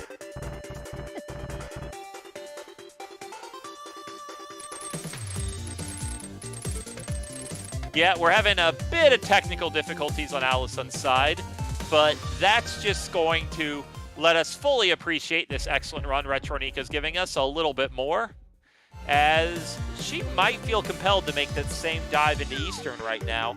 Unfortunately, being down here is going to preclude her from finding that hammer. Yeah, I don't even remember where that connector was that took Alaszun there. I think it has to be the Spectacle Rock one, or because I don't know where they could have gone that I wouldn't have seen another unfollowed connector. It looks like Alaszun has decided to join us again today. Probably just a little convenient assistance from his ISP, while he's also making his way to the pyramids. So we know this is going to pay off massively. He's going to get his Master Sword, he's going to get his flute, he's going to get, most critically of all, his Desert Small Key. He won't know it's the most critical thing he finds here, but it is. Yeah, and then the next question is, when does Alaszun go back into Desert? I guess he doesn't have too many other great options, but... I mean, honestly, it's pretty appealing, because he has to at least go over to CAC to activate the flute. And that's world switch close to where Desert is. And checking the Desert connectors, I mean, what else is he going to do? I mean, Village Outcast, you check the hammer entrance there. I mean, there's just so much that's going to lead him in that direction, I feel. Yeah, and I think you could even, I don't know I would always think, what's the quickest way to get there? Would you rather go through the ferry connector and mirror from Thieves Town area so you can do Desert after activating the flute? Or would you just save and quit to Sank and then walk into the your normal portal there?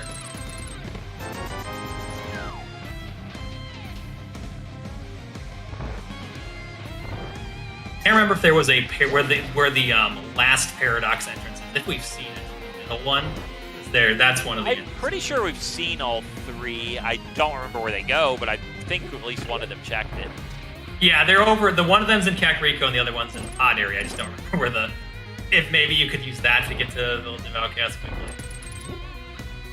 I do feel like Alaszun has had some pretty slick routes to get back to the village really quickly. Also, Alaszun has a hammer and a glove, so there's that simple option. Yeah, that's why it's sometimes better to just go with the simple one, even if there may be some whatever the quick route is, if there is a quicker one, saving and quit to Sank and using the normal portal is definitely a good one. And we see that Retronika is going into the Eastern Palace, so we'll be rewarded with that glove here. And the glove is interestingly not actually in logic either, so that's leading me to think that hookshot plus hammer combination is going to be there. Though, from Retronika's perspective, going into Meyer is going to become real tempting here, because you're going to have the Meyer big key, you have that hook shot that you feel is probably a really big progression item. So, I wouldn't be surprised if after this Eastern dip, that's where Retronika goes next. Yeah, definitely a good point. It really depends on how much they're valuing connectors right now. I haven't counted what connectors they've seen, because sometimes when you haven't found that top of the mountain and you have the mirror, you'll just more affirmatively follow your unfollowed connectors, like a Spectacle Rock or Bumper Cave or whatever one it was to get you there. But if they still have a lot of them out there, like for instance, I don't know if we saw Quarreling Brothers connector, then it might not be as valuable.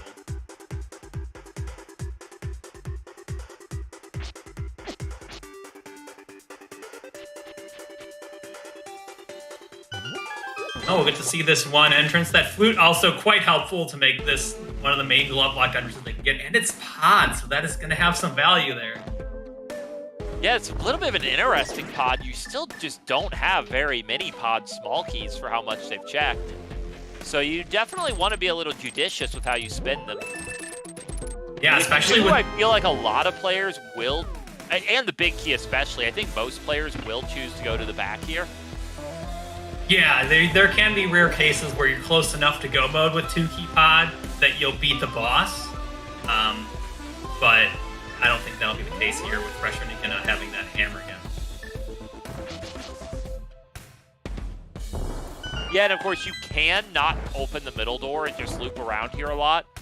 For the most part, I believe the community has decided that's almost never worth it just because of how long it takes, but it's an option available to you. Yeah, it would be so hard with... Maybe if pod is in the most terribly unimaginable spot, I might be tempted to do it, but with it just being an easy flute away, like, the time it takes you to do the 4-key pod versus the 5-key pod, like, you could literally go out and get that small key and just come immediately back to pod as soon as you get it, and you'll save time. Now, granted, it could be something, maybe you save checks, because you get that, whatever the last item you skip with 4 would be. But, yeah, I feel I would only be doing that in a situation where I was playing with hints, and the hints had something like the mirror is in pod. And that would just make me rethink so many of my life choices. Yeah, there can be like a really bad pod you find, and you already did the bowlock side to clear the boss because you had one small key and wanted to do the boss for whatever reason. Like it has to be a lot of things to make you think about doing it.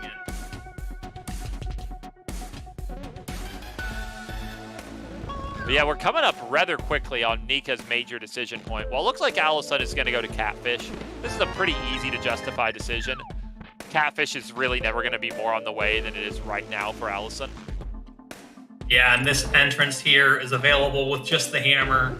Even if you care about the lamp locking the glove to stay in logic for your next progression, this still would be something that's got in logic options.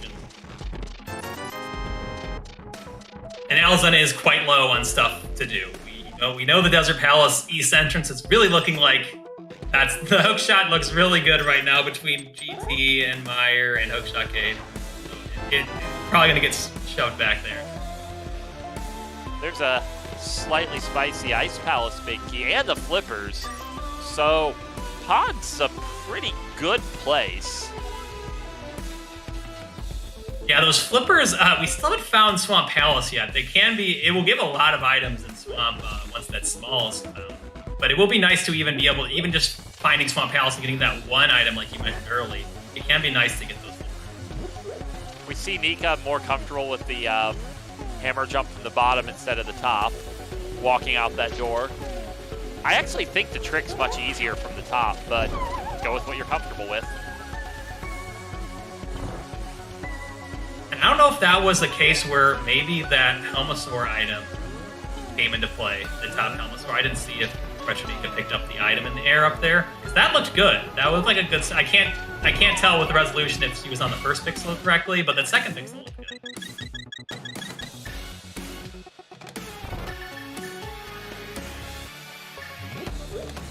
But yeah, I think it is easier from the top because you just get more time. So it is nice to do it.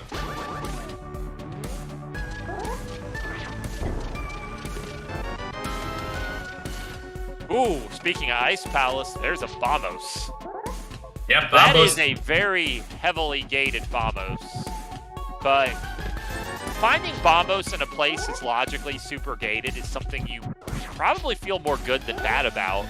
Because you don't feel bad dipping out of Ice Palace if you run into it when you don't want to go in. But you really appreciate just having that option. Yeah, especially with Ice Palace not having been found, the odds of it being somewhere that's easily accessible. I mean, it could be like that Hammerlocked house. Oh, there's that big key to Eastern. Well, so that looking I though think like I know where you're looking for an excuse to go as soon as possible. I mean, with the flute and hook shot, that's not even difficult to return to. Yeah, and what I was going to point out is I feel pretty good if I find that big key there because, like, you needed a glove from Eastern Palace to get there, and maybe there's a glove somewhere else, but the other glove could also be glove locked. So definitely feeling good finding that Eastern Palace big locked by a glove, just in case your opponent could, for whatever reason, be able to do that single dip. Yeah, looks like Retronika's prioritizing the flippers first and checking the Zora River area. This is pretty easy to justify. Though I will admit, I'm a little bit surprised to see any play before going to known red crystal Eastern after finding that Eastern big, but this play is perfectly sensible.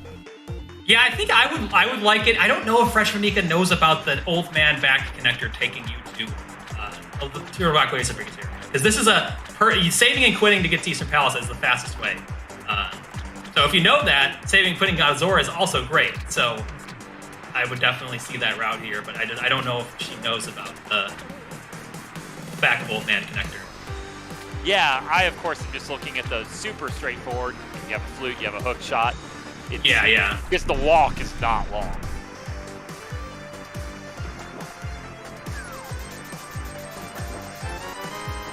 And we see Alaszun also has made his way over to Pod. So we'll be able to get all the items are locked by the lamp in here, because the Pod itself is locked by the lamp at this point, but also all of the good items were in the dark here. Except, I guess Bombos wasn't in the dark, but basically it's still locked by the lamp.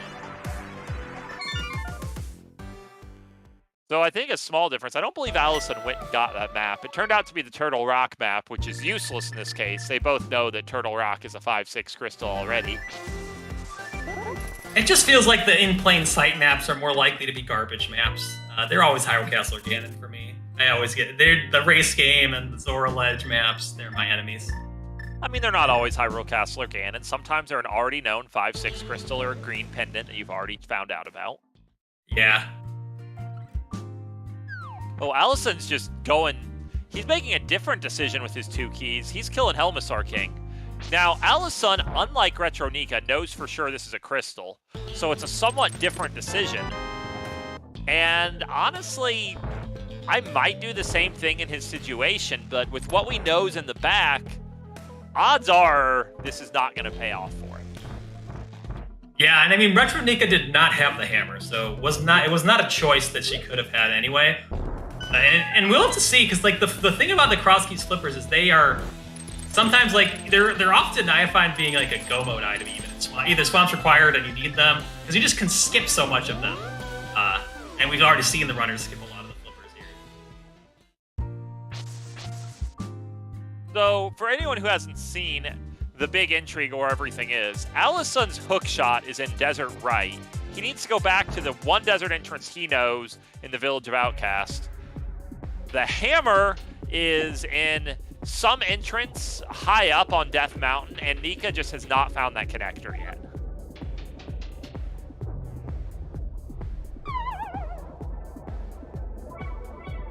Yeah, and I don't even remember where that connector was. I've seen so many of these entrances, and like I looked away and And this turtle room's given Alaszun a lot of trouble, so it can be difficult without.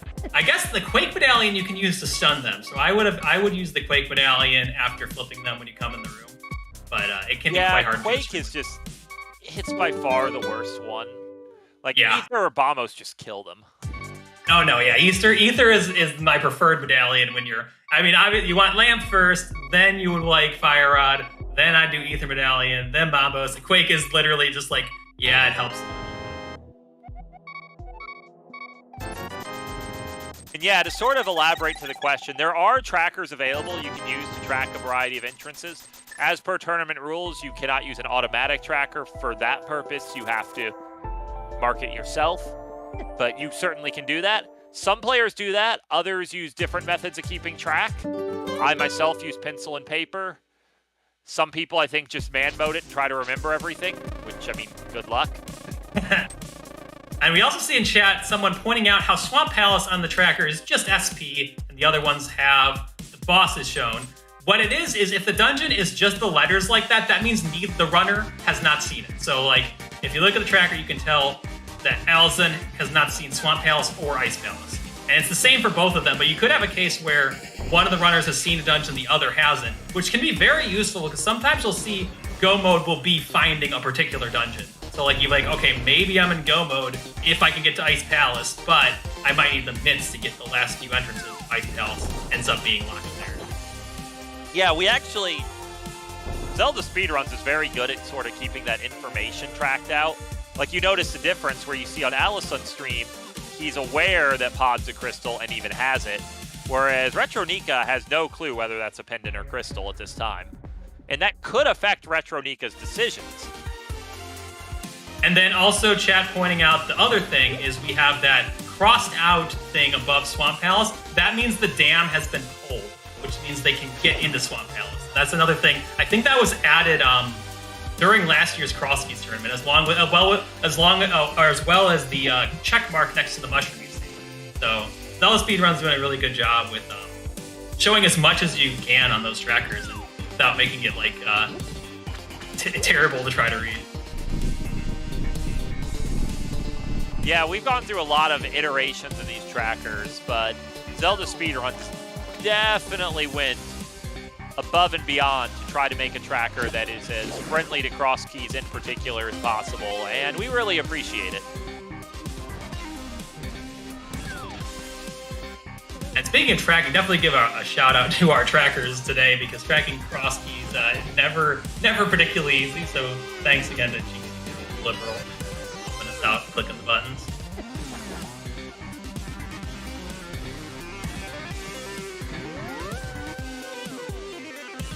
And here we'll see Retronika will be able to get that last Dark Shopping Mall entrance that he was not able to get earlier without the movement. Oh man, you know, Retronika was moving like it was a fake flipper setup and just flubbed the movement that Zero is coming for, and you just instinctively are thinking, man, you know, that's just a wipe, you're gonna lose everything. Oh, you just have flippers, you lose half a heart. Oh, big deal. Alaszun is making the play for the hook shot. Now, will Alaszun check the connectors after this and discover the Meyer connector, or is he booking it to GT? Or booking it to hookshot cave? I think he'll get the Meyer connector. I don't think he'll get the other one, the Hylia Island one. I think you get the Meyer one, and you're like, this is enough. I don't, like, what? There's no really good connectors left even. Like, there's no required ones. I guess he's gonna go against me and go maybe check. I don't know if he hasn't checked the Torture, hasn't done anything in Desert yet. Yeah, I'm assuming he hasn't been in at all. And I mean, as far as he knows, the side of the port, I don't think it is, but Alaszun doesn't know that. Yeah, okay, that makes sense. Because, like, if you... the west entrance is not as good as the right one. Yeah, but of course, when you don't know, you're like, I'll just check one of the entrances and I'll start doing everything with my hook shot. No, I agree. The left door's worse than the right. No, I think that there is definitely a chance of what you're saying where you might not go here. I was under the assumption he had already checked the stuff, so you're not going to walk over to Desert West when you're already on the east side of Desert. So, it looks like he is going to go back in and check all the entrances. Just going to be a little thorough here. You could argue whether with what he knows it's the best play given how much that hookshot opens for him. But in this case, we know this is going to be great for him because he's going to get that knowledge about what the mire area is. Though I don't know that there's really a whole lot you get out of finding the mire region here. Well, I think the main thing you get is these runners are still looking for 2 dungeons. And they could both be pendants, maybe we never need to find them. But there's probably going to be a point this seed where they're going to start needing to look for those entrances. So having the mire area knocked off can be a nice relief to know that you're not going to need mitts for that, at least.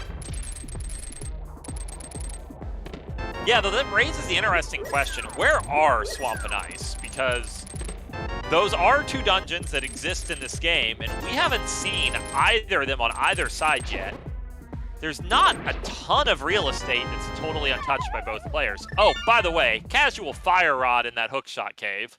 No, not just fire rod. We got the boots in there as well, and the second item was the red cane. So we're thinking about where could we get to? Well, the boots give us 2 free entrances. The fire rod gives us 1, so that I wouldn't be surprised to see one of those things lead to. Reminder that you have to double dip that top of castle because the desert small key's up there and the hook shot's in desert right. I mean, I guess you could steal the key, but no one's gonna do that. No, not with where the desert was. And no one can even hover the seed because the boots were hookshot level. So you have to get that hookshot. No way around it. You have to go up there, look at hookshot cave, not do it, and then come back. So this is a pretty easily justifiable decision from Retronika. You just got a fire rod and a cane of Samaria. That lets you full clear mire. Now, I would be real tempted to go to GT and do the entire basement here. But GT is definitely not a crystal. This easily could be. So this makes sense to me. Yeah, and then we'll see. I don't think it's necessarily a given that Alaszun will decide to go to Hookshot Cave first, but I think I would go to GT first. And it seems like Hookshot Cave is going to be better there, and we get the mitts out of the mire as well, so we'll see. It looks like Alaszun's going to GT here, because that's up here in the fortune teller. The real good thing about the mitts here, especially from Nika's perspective, already having that bombos, so you know you can open the mire entrance. At this point, if I'm Retronika, I assume I'm in entrance go mode. Well, other than the hammer, which is still outstanding, but I assume when I need ice and swamp, I will not have trouble finding it. Yeah, I agree. The only things, like, you could need an ether medallion to get one of the really annoying entrances, but it's very unlikely that it's going to be, I don't have access to an entrance and I need to find it for it to do so. Also, the mitts are very helpful for Retronika as well, because the hammer is on the top of Dark Death Mountain. There's some connector that gets you up there, but you could just walk up there with the mitts now and get the hammer.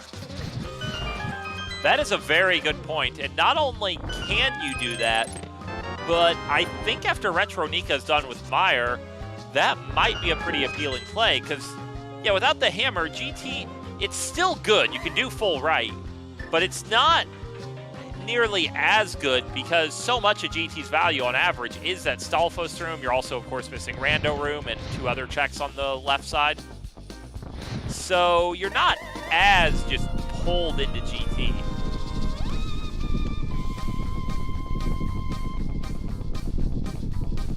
And Chad asking about the lamp, I don't think we need to find the lamp particularly early, especially if those mitts are not useful, because, like, we're not really... We'll need the lamp obviously for the Eastern Big at some point, but the lamp it doesn't lead to as much progression in the immediate term. Well, that removes any concerns about whatever TR medallion is, but doesn't really do anything else for us. The other thing is, like, so lamp's a real nice item. We all like to see, but when you already have a fire rod and a bombos, do you care that much about lamp? How hard are you really looking for it?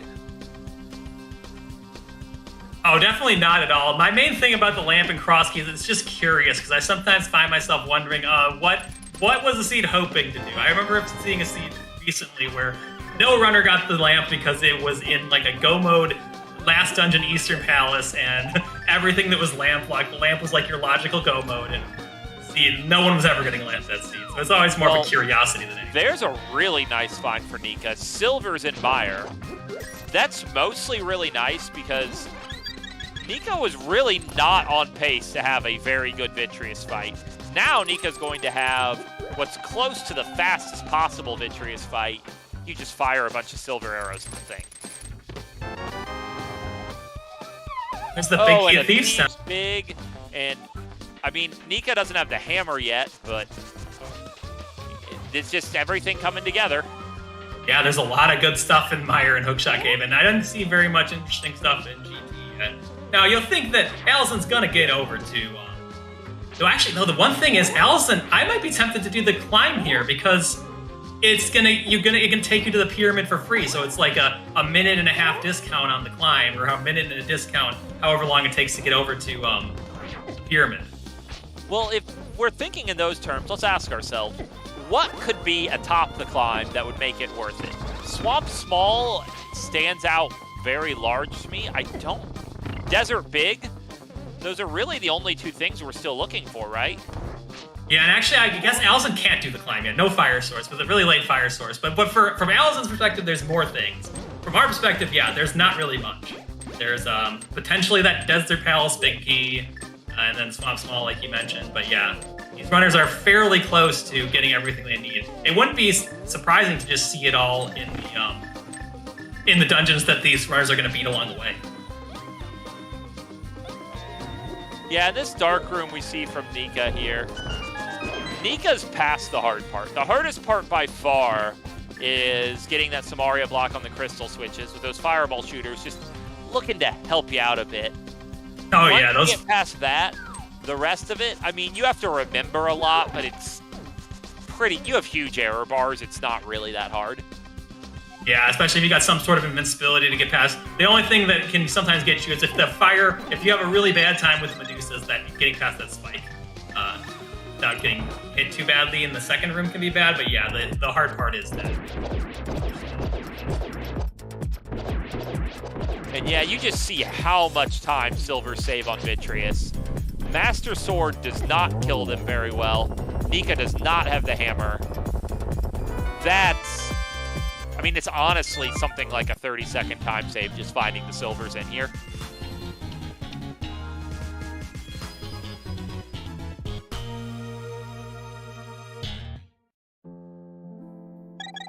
See, Alaszun is coming in here, won't be able to clear this, and also won't be able to get the left side. We only saw Ether Medallion over there, so it's nothing too important, but he definitely will not feel good getting Canis Mari and Fire Rod out of Hookshot Cave, which you gotta think he's gonna do sometime soon. I don't know if the mitts don't give you anything nice here. They give you like hammer pegs and Smith chain. Nika committing to hammerless Back of Thieves. I find this a very curious decision before finishing Eastern, but it's the decision Nika's making. Eastern wouldn't have given the hammer anyway, but now we have the whole... And this is a very classic question in Crosskeys. Is the Thieves' Big Chest important? If it is, and it probably isn't, that's real bad news for Nika. Because it's pretty inevitable whenever Alaszun gets around to this, he will be able to check it. Yeah, that Thieves Town Small already showed up. We actually even saw Nika not even... If the hammer's in Thieves Town, she did not pick up the small key. And the hammer could be in Thieves Town. Like, it can be a bit confusing if you're used to the normal seeds, the logic of Thieves Town. Because, like, if you're coming into Thieves Town without the small key, it's just blind stuff. Basically, all of the chests except blind cell in the back, they're locked by the small key. It's not the hammer. It's only the hammer in normal seeds, because if the hammer is locking the small key, then it's stuff that the other stuff can be hammered. Yeah, but of course, the real sort of... I actually completely lost my train of thought. I'm sorry, that's really bad. Everyone laugh at me. But anyway, it's mostly just dramatic of what's going to happen, and Alaszun's going to show us right now. Yep, so it won't be going very long having to worry about if this is anything. And I have seen runners who skip this come back to win, but the seed has to be so bad if you go back to your Thieves Town Big and your opponent didn't. It has to be your opponent last locates something else. You never want to come back here. Oh yeah, that's what I was going to mention. Nika's skipping that static key. Even if the hammer's in Thieves Town, if it's dropped by blind, doesn't make a difference anyway. So it's really just gambling. The hammer specifically isn't in one of 2 checks.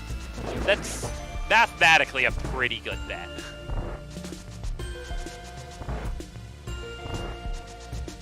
Yeah, it's not likely to punish you. It's just not something I see, especially with the boots. I definitely haven't seen.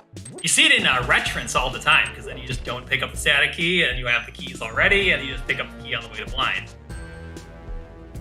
Not even picking up the key there. Well, I guess if you're of the mindset, I'm literally never coming back here, fine, I guess. I don't really agree with not picking it up before the boss, though.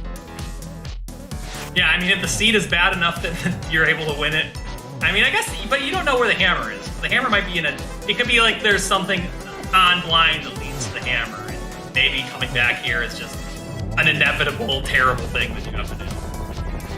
But yeah, I agree. I think you probably should. There's a tempered sword, which is nice, but pendant not so nice. At this point, it was seeming kind of likely, because, I mean, Nika has a little less knowledge of this than Alaszun. Only a little, I guess. But we'd seen a lot of crystals. The pendants have to be somewhere. Yeah, we haven't even seen Sajrala to spoil where the green pendant is today. And we'll get to see the moment of truth on Alaszun's side pretty quickly to see if if we see something like Desert Big or Swamp Small or I guess it's really big keys. It's keys to dungeons that we don't know if are required are the main thing. So it's kind of interesting. It'd be funny if it's the Nika's lamp. About to make a pretty big play here. Probably gonna kill Trinex. It is the lamp. That's funny. Well, the good news is Nika's already finished Meyer, about to be through this dark room. There's no reason we're gonna fight Aga 1 this seed. Not really gonna miss that lamp, especially with silver arrows. Doesn't even really help on Ganon. Yeah, but I kind of like seeing that if you have a situation where one runner does that and the other one doesn't. I like when it's something that's nice but not needed. So it's like you get a benefit for being more thorough and you get the chest but your opponent's not just literally done. Just doing it.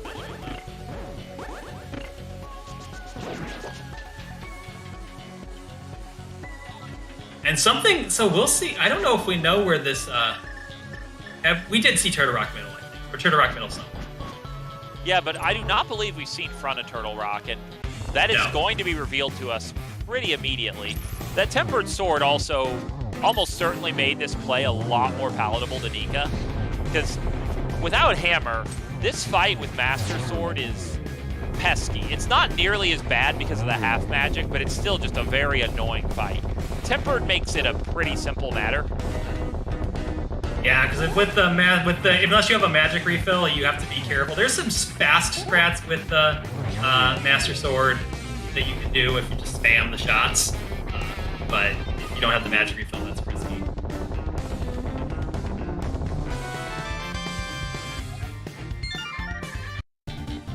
Oh, and something low-key that these runners are going to need to find is pod smalls at some point, because both of them need them. Alaszun needs to get the Eastern Big out of the bag. Retronika needs to beat the boss.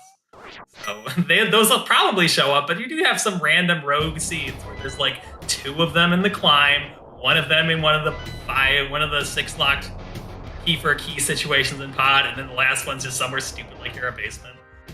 So another big piece of information we just got is Nika just did a map check and showed us that Skull Woods is a crystal. Nika does not have either of the Skull Woods small keys yet and did not pick up the static one, so currently cannot do that. Also, Nika chose not to clear Eastern while already on East Death Mountain, which I find absolutely baffling, but looks like she's going right back. Maybe she fluted and immediately realized her mistake. Yeah, you definitely. Now we're gonna see. Did Nika even check the stuff that was in the front of Turtle Rock? No. Did not see that.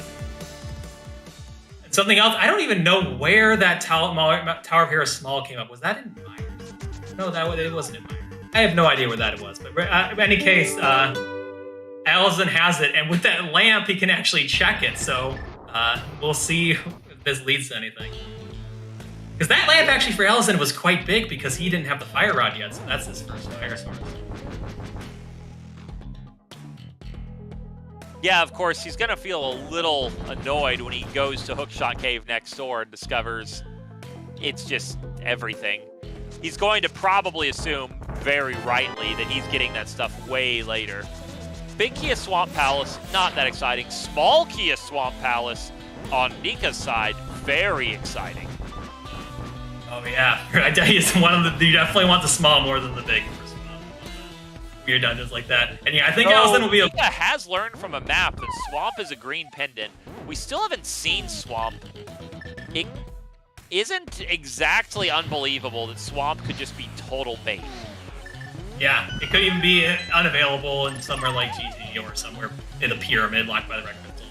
And I think Alaszun's going to be a little more than a little mad here with because finding Boots, Fire Rod, and Cane of Samari after going into Mire without those things, I feel really bad. It's about the worst case that you could get at this point. So, if we assume that ice is somewhere accessible with all their items, which is basically guaranteed. Oh, did Nika have desert on that map? Check, I didn't see. I didn't get over to the restream in time. Because, oh, she did, and it's a pendant. We are in no mode. Neither player individually has all the pieces, but between the two of them, that's go mode. Yeah, Retronika needs that hammer, and Alaszun needs to get the Eastern Big, and not even the flippers, but the Eastern Big out of the backup pod. Oh no, wait, you're right. We need a pod small key. Any pod small key is also required. Yeah, it's weird. Both of the runners need one for different reasons. No matter which decision you made, the pod smalls are going to be a bit annoying. And with Swamp Palace... Honestly, I feel like this really favors Nika, though, because it's just so unlikely she's going to do almost everything behind the hammer. I mean, whenever she does go for things behind the hammer, her first play is inevitably going to be ice. The odds that a pod small keys and ice are super high at this point. And even that aside, just... there's so much Nika's going to get to skip this scene. Because surely Nika knows if she wants to find Ice Palace, she probably can. Yeah, I think so. I misspoke a bit earlier when I said she could get to Death Mountain normally. You need the hammer to get to Death Mountain normally, so she is going to have to find that connector that gets you up to Death Mountain. I don't even know which one it was. I think one of our trackers mentioned it might have been Bumper Cave, but I don't even know where that was. So I think looking at the trackers, I definitely give the edge to Retronika. It's just I don't know when she'll go through that connector to get to the hammer. I guess Nika also needs to find... Well, Nika doesn't have to find a Skullwood small key, because Nika left the static one behind, unlike Alaszun, who dropped into the room and needed to find one. So Nika, if she ends up in Skullwood small key for go mode, can just go back to Front of Skull and pick it up. Yeah, and the other sort of thing about both these runners need a small key, but the small key is worse for Alaszun, because if you're needing the small key to beat Crystal Pod, you go back and do it. You do it as soon as you're like otherwise in go mode, it's fine. But if you find one pod small and you just need to go there for the back, like it's not in logic to do a lot of the stuff in pod. So you have to get more of a reason to take that one pod small. You might want to hold off till you get more than one. So it could really depend where on the route these pod smalls end up showing up. If we see a couple of them on the way, like maybe there's two in Ice Palace or something, I think Alaszun will get over to pod quickly. But if there's just one random one, and then the other ones are in like Swamp and GT, that could be pretty bad for Alaszun.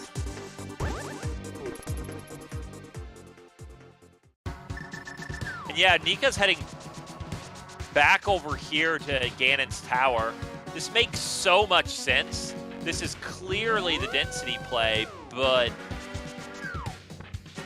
I mean... the question is just when does Nika go and get that hammer? Because if Nika had the hammer right now, I don't see a way Nika would lose. I think Nika's entire lose condition is struggling to find the hammer. Yeah, I think you could if she knows where okay, I have a connector as an option. I haven't found the top of the mountain. I think she's in really good shape here because you just start following connectors because the top of the mountain will give you what? At least 3 entrances. It gives you Hookshot Cave, it gives you the top of Dark Death Mountain, the top of Light Death Mountain. Yeah, And though I definitely see this choice to do GT first, because GT is just so much stuff, and if you find the hammer in GT, you know you can reach the top of the mountain with the hammer. No, I agree with doing and GT you also first. aren't really pushed to look for ice without the hammer, because one of the primary reasons you need the hammer is an ice palace. Yeah, I agree. You definitely do GT first here. With 2 small keys, there's a good chance that there's just one somewhere silly, like even Thieves Down Big Chest from Retronika's perspective could have. Oh, we're seeing the climb here, so she's really concerned about the logic here. Yeah, she didn't even go all the way through, which, yeah, logically that's not in, but this is.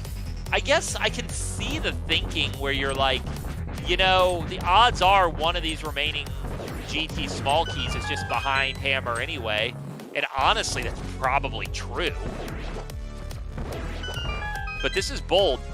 Now, if there's a pod small key up here, this is maybe not that bad. Or if there's more than one pod small locked by here, then because like you gotta think, where are they? There's probably multiple of them in either swamp or here or somewhere like that.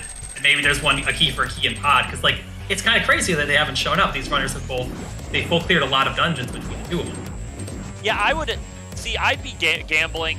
You know, if I somehow had the knowledge of both of them together, my immediate thought would be there's probably a pod small key and ice that's on my way anyway. But it's hardly guaranteed, because yeah, swamp and upper GT are definitely places that can have items.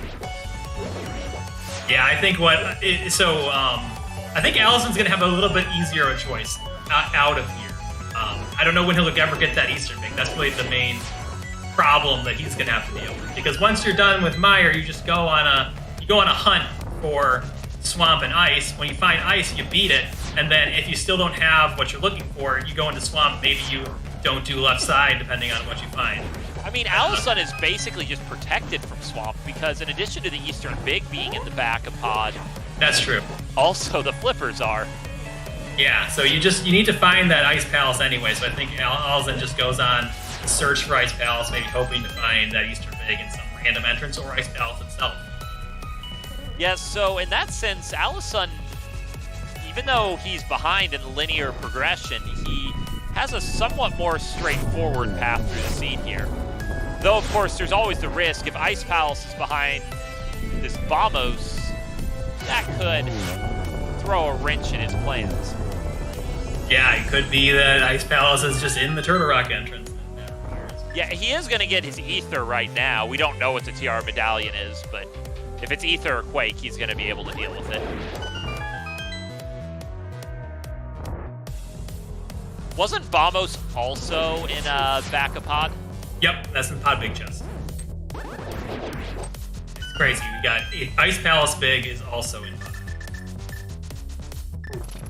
Which I guess, well, I don't know where in pod the Ice Palace Big was. Was it behind all 6 small keys? No, it was in the dark basement. The flippers and the Ice Palace Big were in the dark basement, and then... Okay, so it is possible the Ice Big Chest would have a pod small key in it. It wouldn't be the one the logic wants you to find, but, I mean, a key's a key.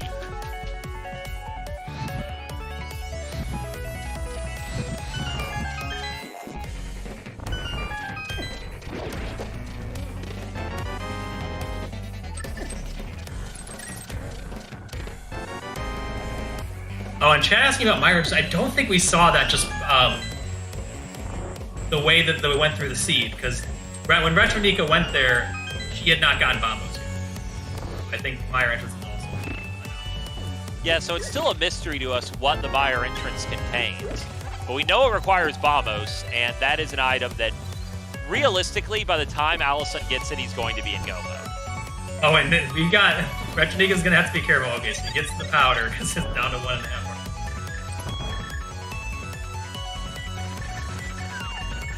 Yeah, and with Bombos being locked by 6 pod stalls and having only 2 and not having found ice or swamp, it's less likely that one of those dungeons is going to be in there, because, like, you gotta figure, there's going to be at least 1 pod stall in one of those 2 dungeons, right? They're not all going to be in Compass Room and Armos Room. Right? Upper GT, just pure garbage. Nika also choosing not to fight Aga too. even though it does lead to Magic Bat. I mean, if you're not going to fight Ice Armos because of the logic, I guess I can see it, but that's a hard gamble that is never required. Yeah, because Powder's actually, so Powder was just, it's pretty late here. Well, I guess they got the Hyrule Castle small too. The Powder is in that back of Hyrule Castle, which is either Hammer or Miss and Mirror lock or the small lock. So maybe she was thinking about that, but could have Miss and Mirror, so no, we've got it now.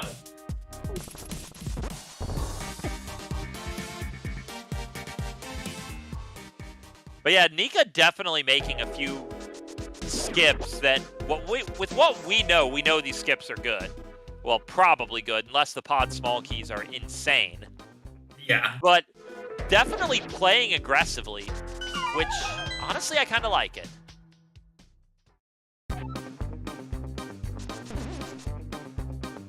Oh, I misremembered. Nika had spent that key, so Nika does absolutely have to find one of the two skull small keys that Alaszun has.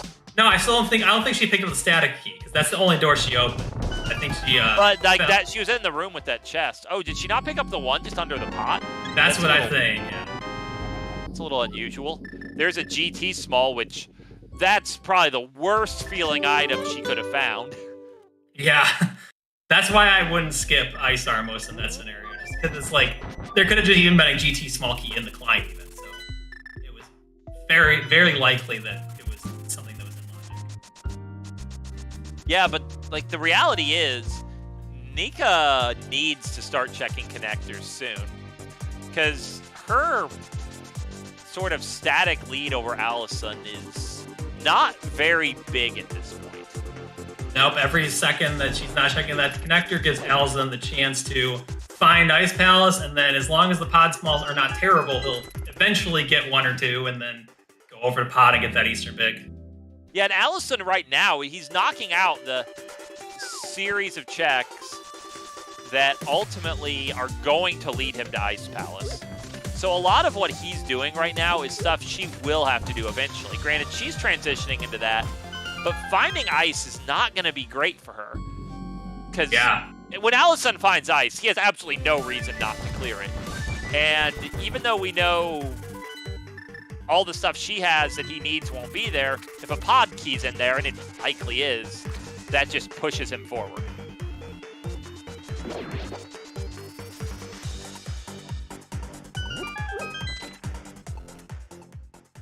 Now it's looking like Water Walk here for Alaszun's going to go into the Hylia Island entrance here and Ice Palace. I always like when the runners remember where places you can get Water Walks are and get them in convenience. It's just a nice little piece of Crosskeys knowledge. Yeah, I'm not going to lie to anyone here. I totally would have fluted to 8 and just fake flippered. Yeah, in this case, I don't know with the flute how much it saves. Definitely would have saved time over no. There's also some weird places like Turtle Rock Middle and Hookshot Cave that you can set up water walks, or even beating Moldorm. It's always fun to see those in Crosskeys. Well, we're going to find out what's behind this Vamos. This is a somewhat significant moment, and it is absolutely nothing.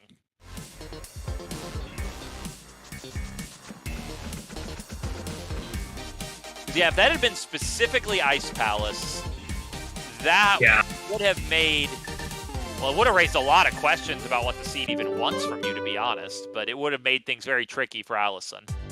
Yeah, if that had been Ice Palace, it's still probably going to be okay for Alaszun because Retronika already did the climb, which one of the main things Alaszun would do, looking for flippers or bombos and flippers and stuff. But the flippers, because like the main problem I think you'd have with Alaszun right now is you might want to look for something in Swamp, but he doesn't have the flippers, so it's not going to be an option for him. The lack of flippers is actually, I think, helping Alaszun here. Yeah, because we know flippers are required here. I don't know what Nika's doing back in Thieves. There's absolutely nothing here. But because we know the flippers are required in order to make any progress in Swamp, we know at least 2 pod small keys are available without the flippers. And where are they? Yeah, I don't know why Retronika can't get this. This gem. Yeah, I mean, a sad the moment. hammer won't be in the big chest. It's just not a thing that can happen. So this is a pretty big error. Alaszun doing Smith Chain, which is another reasonably plausible place to find a pod key at this point. Yeah, because like this is what I was a bit worried about for Retronika, because going through one of the random connectors in the seed that you haven't followed, that's not at all obvious, especially if you don't, like, I don't even know where the connector is that she's looking for, unless it's the Bumper Cave or the Spectacle one in Kakariko. So it's gonna be, it's always rough, because you're just like, you just gotta double back on stuff. Yeah, there is just absolutely no path for Nika other than finding this connector. And honestly, she's just about out of options other than doing that.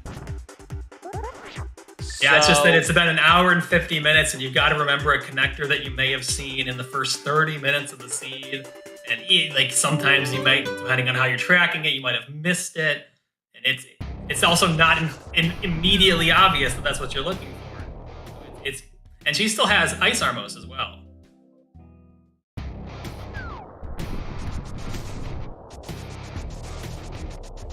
Yeah, and Alaszun about to give us Purple Chest, which is Oh,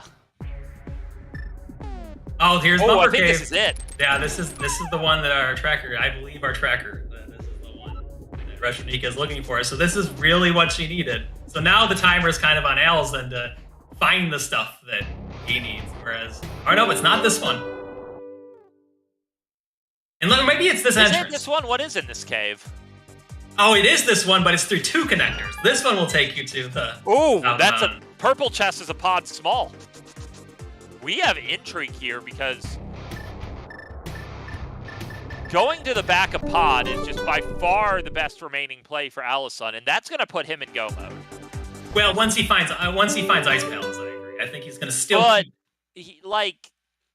we don't know where Ice Palace is, but he's going to probably assume he can get to Ice Palace, and he'll be right.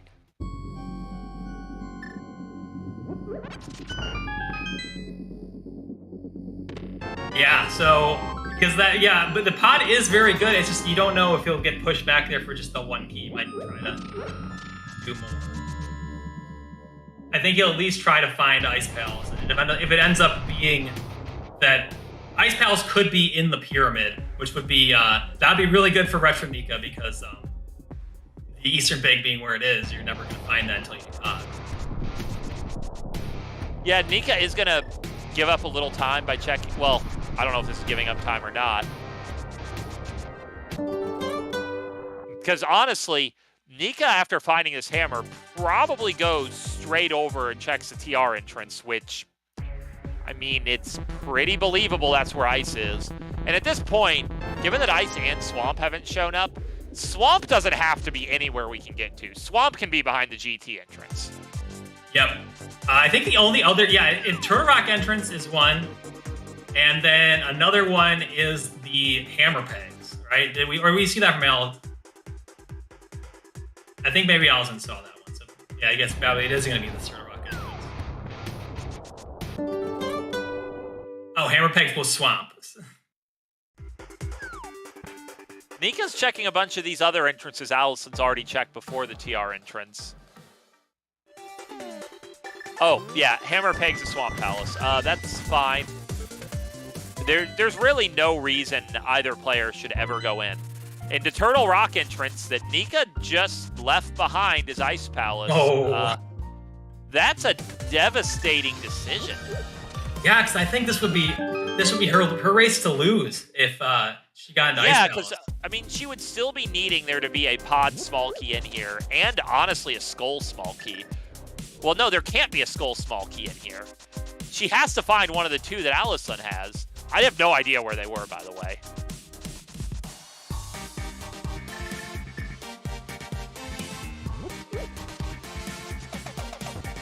Yeah, I don't know where he ended up getting those skulls. But yeah, this is just devastating because, like, clearing Ice Palace there, I mean, assuming you get a pod key, You beat Helmasaur King, who might have been one of the Swamp Smolkies, I don't know. Instead, she's going into Swamp. Or only getting the first chest, that's fine. But, like, there's just not a lot of good that can happen here. Yeah, this is tough.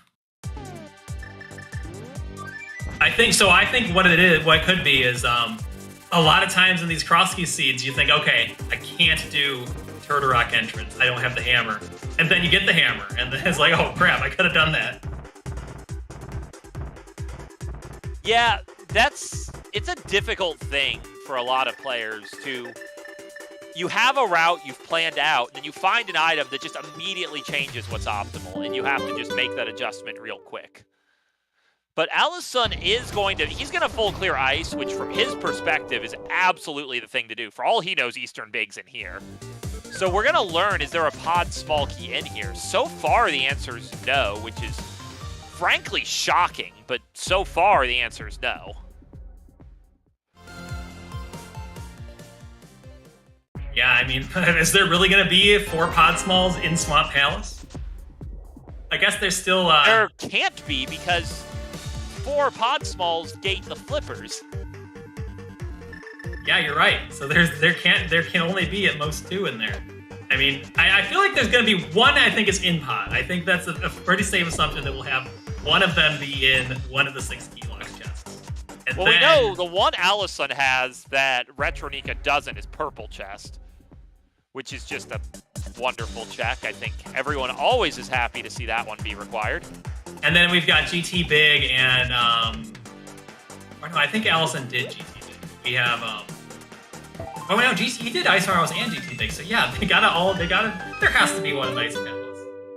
Now, Can they both be? does not have the Ice Big Key, so he's gonna be forced to skip that check. We know that's not going to cost him at all, because all he has to do is go back to pod, check the back of pod, he's going to get his Eastern Big, and that'll put him in go mode. And honestly, the time it took Nika to find Ice Palace, I think that puts Alaszun pretty in the lead from here. Because after he finds the Eastern Big, he just has to kill Armos Knights, and he's in go mode, or he's just done. Yeah, I can't remember. Maybe pod, but what if Helmasaur had one of those Skullwood spawns? Yeah, I kind of suspect that's the case. Yeah, that's one of the main checks. There's the there's a pod small key. So Nika is definitely getting that. Yeah, I don't know. I think that'll let Nika beat that dungeon. If there's a Skull Small in Helmasaur King, which I don't remember where it was, our trackers say that's not where they were. It's most likely left side GT, or even probably both of them. But I think that Retronika didn't pick up the static small key. I think that it's just there's one sitting there. Because unless she went in Pinball Room and didn't open that chest, you only opened one key. But honestly, Retronika leaving Swamp without a key at this point, just a time, or Skull without a key, just a time to go back is really meaningful right now. Oh, yeah, it is for sure. But I mean, all that she has to do is beat Ice, Pod, and Skull. So Alaszun still has to go to and beat East. Yeah, the big question is how long does it take Alaszun to go back to Pod? I feel like it's got to be a pretty appealing play for him here, because he knows going back to pod is 6 checks. Yeah, with the second pod small, I think this is automatic for him right now. Because it's like, this is now, it's not just a good option, it's also in logic for a lot of the items.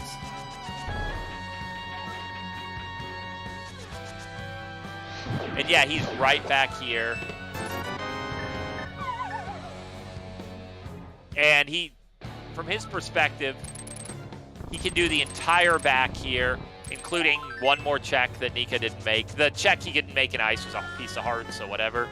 But yeah, Alaszun will for sure get his Eastern Big Key here, and that's just going to put him into go mode. He's going to do all the other stuff first. He's going to really not be happy when he sees the flippers, but it's not going to end up mattering. Yeah, it's going to be really a big sadness here in the dark basement, getting the Ice Palace Big after just being Ice Palace, and the flippers with Pen and Swamp, but then quickly will be remedied by getting the Eastern Big out of the back of pod.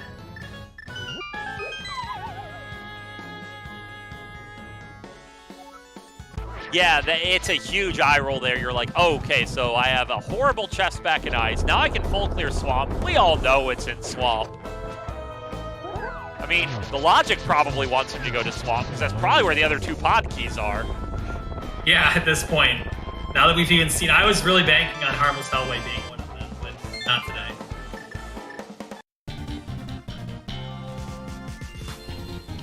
Yeah, Nika probably just goes and kills Helmisar King now, but yeah, I think if Nika, I don't think there's enough time here, given that Alaszun is about to, well, pretty much just finish things up. I think it would have been interesting if Nika did have that Skullwood Small already, because then you just beat 2 bosses. Alaszun also has to beat 2 bosses, and one of them is Eastern versus Pod is kind of a wash, and then. But then Skullwoods is really definitely faster than Pod. And Alaszun already getting to Eastern and stuff. Dead. No, I know that he has to do that too, but it's beating Pod versus getting to and beating Eastern. Or just not full clearing, but just beating Helma. Yeah, but no, I'm just saying, Armos Knights is the only boss Alaszun has left. This is his 7th crystal. So while Nika has both Helmisar King and Mothula, which... Well, I'm wondering if Nika already opened this door, or if it's said. And here's where Nika... Yep. That's... Now, in this case, I actually think Alaszun would have won, even if she just had a Skull Key, but it would have been a lot closer. Like, it would have been a win by like a minute. I think that Retronika had a chance to win this if he had just gotten to... if you do Ice Palace right away and get to the hammer a little bit quicker, then I think that this could have been her race win. Oh, yeah, like, even if she just went into Ice when she got the hammer, she'd be just right there with Alaszun, and honestly, it would probably be the Skull Small Key spelling her doom. But, like, it would be just so tight. But, you know, the sort of extra time to check some other locations first, which, again, in fairness, you don't know where the things are until you've been there, but at this point, something catastrophic would have to happen to Alaszun, though it still could easily be a pretty close finish. Yeah, because, like, as long as if Retronika didn't pick up that Skull Small and just goes to get it, or even goes to GT and gets another one, which that's probably where the other ones were, then it's still gonna be pretty close. But yeah, like, this is a big part of why Pod's is such a slower dungeon than Eastern is, you know, this wall-moving cutscene is like 30 seconds. Yeah, it's takes about as long as it took Alaszun to do all of those rooms after the cannonballs. Yeah, fun fact, there's 3 wall-moving cutscenes in the game, and they're all exactly identical. I thought that the Desert Palace one was half as long. I'm pretty sure it's identical, it's just deceptive.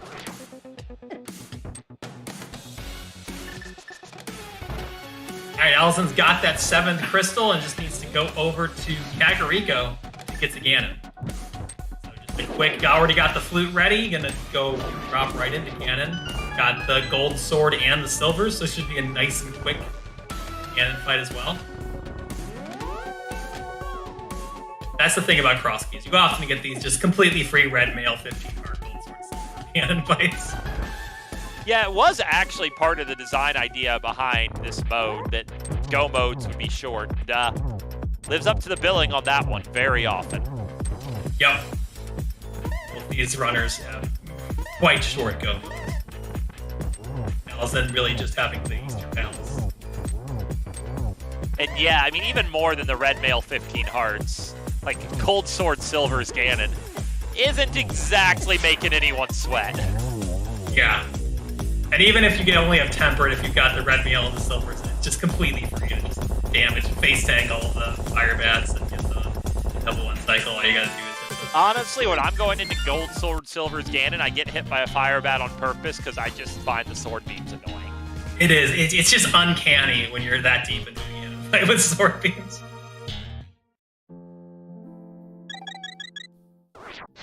Oh, Alaszun trying to freeze the torch. I think if you use the ice rod on a torch, you should take 2 fire rod shots to light. What if it was like Breath of the Wild and you get the blue flame torches? But anyway, Alaszun able to complete the Ganon fight here. Got the sword up, so not gonna have to worry about this bridge here. Just needs to cross, and he will be the victor. Looks like Retronika is gonna go and get that skull small, so he won't be too far behind. Yep, but that's GG for Alaszun. Looks like he's gonna win by a couple minutes. You know, the time to pick up this key, then run back, fight Moth, fight Ganon. But still a pretty competitive race all around. This was definitely a good one. Yeah, it's one of those Crosskeys race for the last 45 minutes is just the commentators yelling at the runners to go to the place where their one thing they both need is. Because they both have... We've been at no mode for a decent amount of time here. Yeah, I mean, it's honestly really exciting when you get this level of divergence. And it felt like one of those situations where Retronika found more good stuff faster than Alaszun, but Alaszun found the thinnest thread, so to speak, and that was the hammer, and that let him find everything else in course.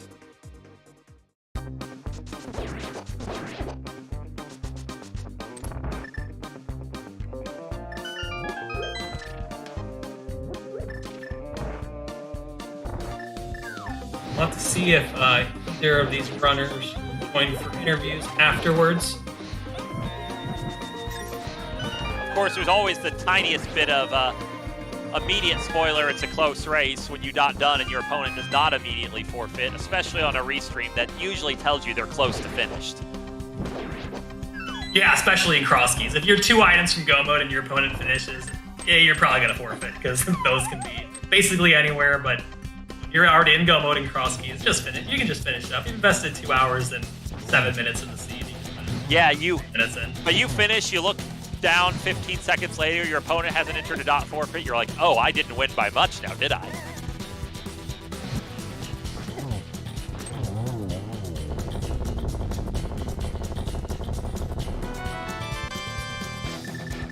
Oh, that's where Gold Sword was. Well, that's cozy. Yeah, I kind of figured that once, because I didn't remember there being one in GT. So I'm surprised to see it was there. These runners ended up doing about the same amount of stuff. Alaszun did right side GT. Speaking of Alaszun, we are joined by Alaszun. GG's.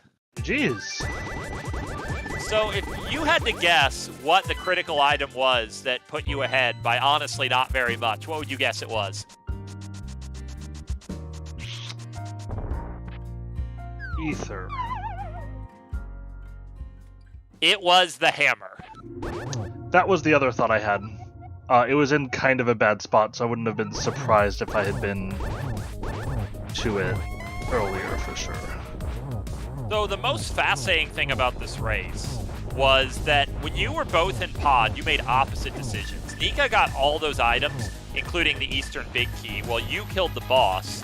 And then there was a long stretch where we're like, we need another pod key. They both do, for different reasons. And they're just nowhere. We knew that there could be no more than 2 in Swamp because flippers were back there. And it was just a question of, when were you going to find this? You had a whole lot more threads. You were behind her on most major items, but just that hammer, you had that hammer for a very long time, while the hammer was her go mode. Yeah, I mean, that hookshot kind of, I don't know. This is one of those seeds where stealing the small saves you a ton of time, because if you can have that hookshot the first time you're up on the castle, you save a lot of time in this seed. Though of course Nika was led to the top of that castle earlier than you. I'm guessing the cape was the big deal, because even though you didn't actually need the cape up there, Nika just fell, so that's a little unfortunate. That's going to make this look less close than it was. But, you didn't need the cape up there because there was Sword 2 on the castle ledge, or the pyramid ledge, but obviously you don't know that before you go. I intentionally put off the castle until I had that cape, and then as soon as I came, I'm like, alright, let's just go. And then I saw Sword 2 and just kind of was with rolled Desert my Wall eyes. on top, and then Hookshot Cave was just loaded.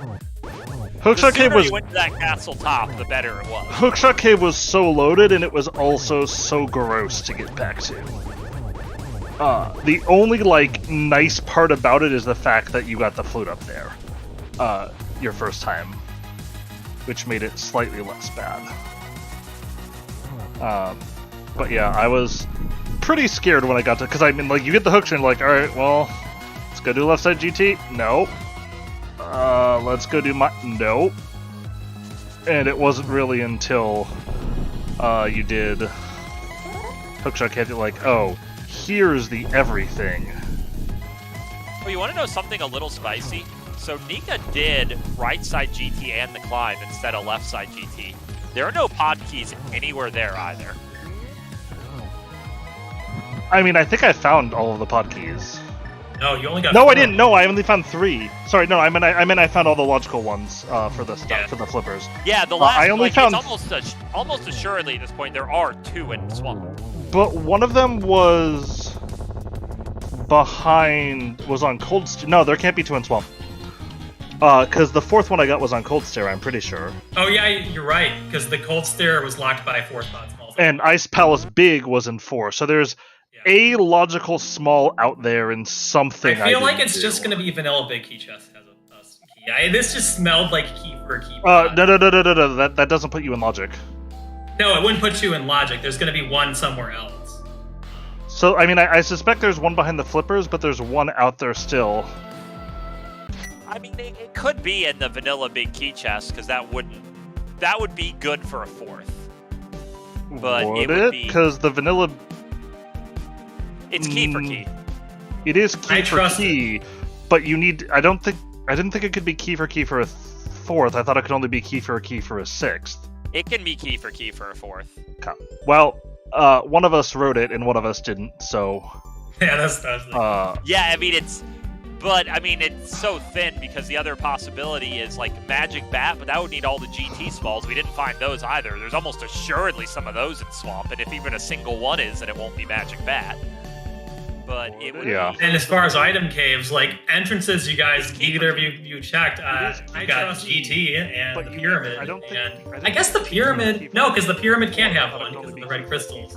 Eastern. It can be key for key for. Yeah. So the threads are thin at this point for those pod keys, but we are joined by Nika. Yeah, I mean it's. Did you, Nika? Hello, thank you. Because the other possibility is so, as we were kind of discussing, this was actually a really close race. You probably kind of suspect this, but that hammer was largely your undoing. You were actually ahead of Alaszun to most other major finds, but he had the hammer just way before you, and that let him kind of claw back. Yeah, I figured the hammer would have had a big part in this.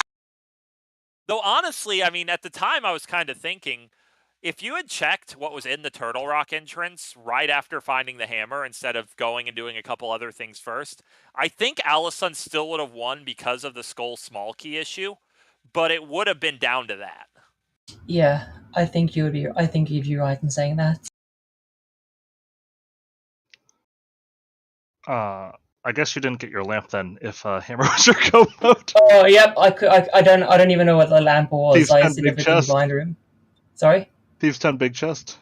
Yeah, skip that. And then I went back to Thieves' Town thinking, wait, maybe hammer's in the big chest. Oh, it can't be. Yeah, that was a weird scene. It was a really weird scene. One of the best seeds I've had to play. Honestly, one of the best Crosskeys seeds I've ever played, though. It was really interesting. It put you wide open right from the start, which is usually very interesting, especially for watching, because you get lots and lots of divergence. I feel like I was pretty late to the mirror, I would guess. Because I did not go to Skull Woods for a pretty long time. I was trying to greed for either the big key or the fire rod. And I also it felt really late to a glove, too. I think my first glove was out of logic. I assume your first glove was the Eastern one? My first glove was the one in... I think... What was it? It was... I think it was like Eastern Big Key for a glove. It was the Eastern Alaszun actually made that play first, but that was both of your first gloves when you bit the bullet on Eastern, got the Meyer Big and the glove, and well, those didn't actually end up being that critical as they worked out, but they were things. Yeah. What they were saying, Nika, before you got here, is that the thing that kind of really hinged the seed in an interesting way is that when we both hit pod with 2 keys, you went to get the items and I went to kill the boss. And I actually was planning on getting the items, and I kind of pivoted at the last second. I'm like, no, actually, I'm going to go kill the boss here. Yeah. And so Eastern Big ended up being my go mode about 4 minutes before I finished. Okay, so Eastern was your last dungeon? Yeah, Eastern was my last dungeon. Okay. Yeah, Did though we we kind of figured you were really likely to find the Eastern Big as soon as you found a pod small key. Because, like, beating Ice first made perfect sense, but, like, pod was just by far your best concentration of items remaining. Right side GT was not bad either, and I did think about doing right side GT before I went to pod, hoping to find pod 5, just so I could get everything, but then I'm like, you know what? Pod's a little bit better concentrated, and if I get absolutely nothing back there, I can just hard reset and get all my keys back. And just said, okay, I'm just gonna go. And then, of course, I get 4 keys, and it's like, it's a big key, it's Skullwoods. Or Ice, I don't even remember. It was, oh no, we it knew both? we knew after you did that dark basement, your heart was sinking. I just found Ice. I saw the Big flippers, and I'm just like, Oh, oh boy. god. Like, there's no world where I'm going back to that for that Ice Palace Big, because that was just a... I mean, as soon as you see the awful flippers, you're like, placement. okay, it's in swamp, it's in swamp, it's in swamp. And then it's actually just right there in the next couple checks. I'm really disappointed, though. I've waited so long, and I've never found a seed that does it. But when I went into the Ice Palace entrance, and it wasn't the flippers, I was so disappointed. I've never found a seed where your flippers are locked on the Hylia Island via connector, and every time it becomes possible, I'm like, is this the one? Is this the one? And then, of course, inevitably, it's not the one. I mean, for what it's worth, if you really had found the flippers outside of pod, you probably would have lost the race, because you definitely would have gone into swamp and it would have killed you. And we had that actually in last year's Crosskeys tournament, where you had to walk out of Desert West and Mirror to logically get the flippers. I don't think I had 6 minutes of flippers checks left in the game. So even if I've done that... I guess I have to assume that the Ganon fall was influenced by seeing the finish or something. I don't know. Fair enough. I'd say without the Ganon fall, yeah, it's probably really, really close. We both fell then. No. I'm just trying to do the finish time math on how much, because the only flipper lock stuff I had was Swamp Palace, which by the way was in Hammer Pegs. Not really the thing when I was going through all the entrances hoping to find Ice Palace. Not really the thing I was hoping to see. I mean, I was kind of assuming I was just going to walk into the Eastern Big Key on the way, and then, if not, go to one of the heavy concentrations of items I had. But yeah, it was a weird seed. It was a good seed. I think this is the fastest, my fastest finish time for a Crosskey seed overall. Congratulations! Thank you. But I probably should practice this because I feel so rusty. all the tournaments I want to go for are happening at the same time. Qualifiers, which the only other one is Majora's Mask, which starts in 12 hours from now. Qualifier 1 starts 12 hours from now, so I want to plug that real quick. Dawn of the first day, 12 hours. I'm sorry, what? Dawn of the first day is 72 hours remain. I understand that, but it's just go with a joke, okay? I'm sorry, I hate to break it to you, Alaszun. You're just not very funny. That's potentially true. Did we find any stray Skullwoods keys anywhere? Alaszun found both of them. None of us remember where they were. I think it was left side GT for at least one of them. I think one of them was behind. One of them was left side GT. I found 2 on my tracker, which means I didn't find one of them because I didn't scum anything. So I can't imagine that. The only thing I recall, yeah, it's like go. The only thing I recall saying was the Hyrule Castle small key, because I'm like, oh, there's nothing in basement. Reset, thank you. Yeah, that was there were a couple moments that didn't end up really affecting the outcome of the race very much, but at the time they seemed like they could really matter. One of them was that save scum of Hyrule Castle. Didn't really end up amounting to anything, but it could have. The other big moment, of course, was what was in the Mire entrance. When it turned out to be nothing, that was a little unfortunate for you as well, Nika, because that Bombos was not in a very friendly location for Alaszun. Yeah, I also wasn't super fussed with the Bombos. When I found, even when I found, I'm like, all right, well, this is still 2 keys out of logic, and so I'm not all that worried about checking it right away. So yeah, if it had just been sitting there, that probably would have been a later check. Yeah, I mean, I guess that's where Bombos was. It's behind every pod key. So from what we knew, we already knew even if Ice somehow was there, then that was a guarantee Ice had no pod keys, which the pod keys were the just thing that was driving the seed for so much in the late game. It's really rare that happens, but it does happen sometimes where it's just like this seed is so stingy on pod keys. Because there was a very real world where I was pod key for go mode. I mean, we were basically treating it like you were, because we knew as soon as you found one, it became your best play to go get the Eastern Big. Yeah, and I mean, at that point it was just, I'm going to check entrances until I finally find Ice Palace, and then it just go. I am happy I got to do the funky portal save stuff in Vu, though. I didn't actually think that was going to be feasible when I started doing it, but I'm like, I'm just going to go for it. Yeah, I mean, it was cool, given that your alternative was just walking to the pyramid, and that would have saved you time. It was maybe unfortunate that your tech didn't actually help. I mean, it helped for clearing the world as a whole. It certainly did not help in terms of my ability to get to Hookshot Cave. I mean, if you just had a spoiler log, you never would have done it. I know. Unlucky. Does a portal save get you just like you save and quit and you start on the pyramid whether you like it or not? No. That's if you've killed Aga. So what I did is I dropped my mirror portal right below the statue in Village of Outcasts when I found it, because there was 3 different connectors that I was interested in. Yep. The bottom there. So I basically dropped my portal in. Then I went through, did Paradox Cave, went out Paradox Cave, and went out through the Village of Outcast, or went out through the bottom, which put me on the pod area. Went up, did the pod area, and found Spiral Cave. I'm like, okay, cool, and just killed myself. Because if you don't save and quit, if you just die, your portal stays there. Gotcha. So then I started at Sanctuary, walked right back to my portal, went to Spiral Cave, killed myself again, went right back there, and then did my south loop of the Dark World at that point. But given that I think the only other way I had to get into that area would have been to go through either the connector right next to Sanctuary, which is long, but puts me on Bumper Cave, or the one just north of Hylia, which puts me in Dark Lumberjacks. It felt like it was a faster way to go.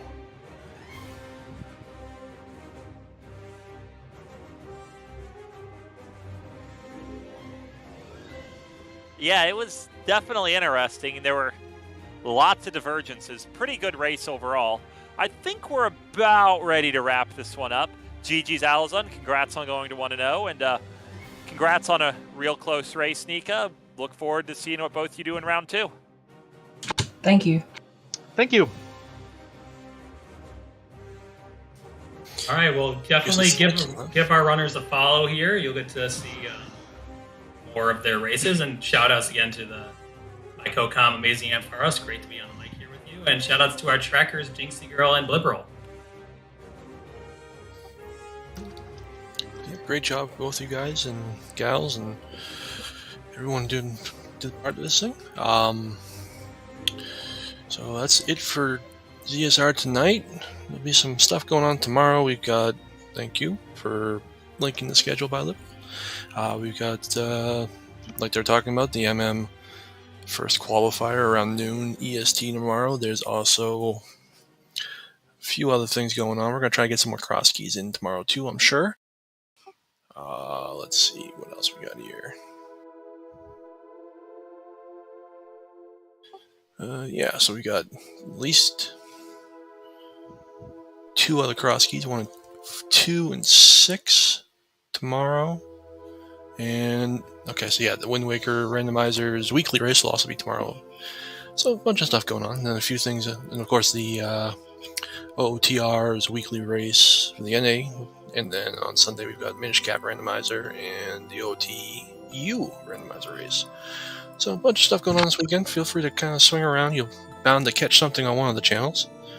Right now, I'm going to throw us over to F. Coughlin, who is doing some Z1 shenanigans. Have a good night, everyone. Have a good night, everyone. See you later, everybody. Have a good one.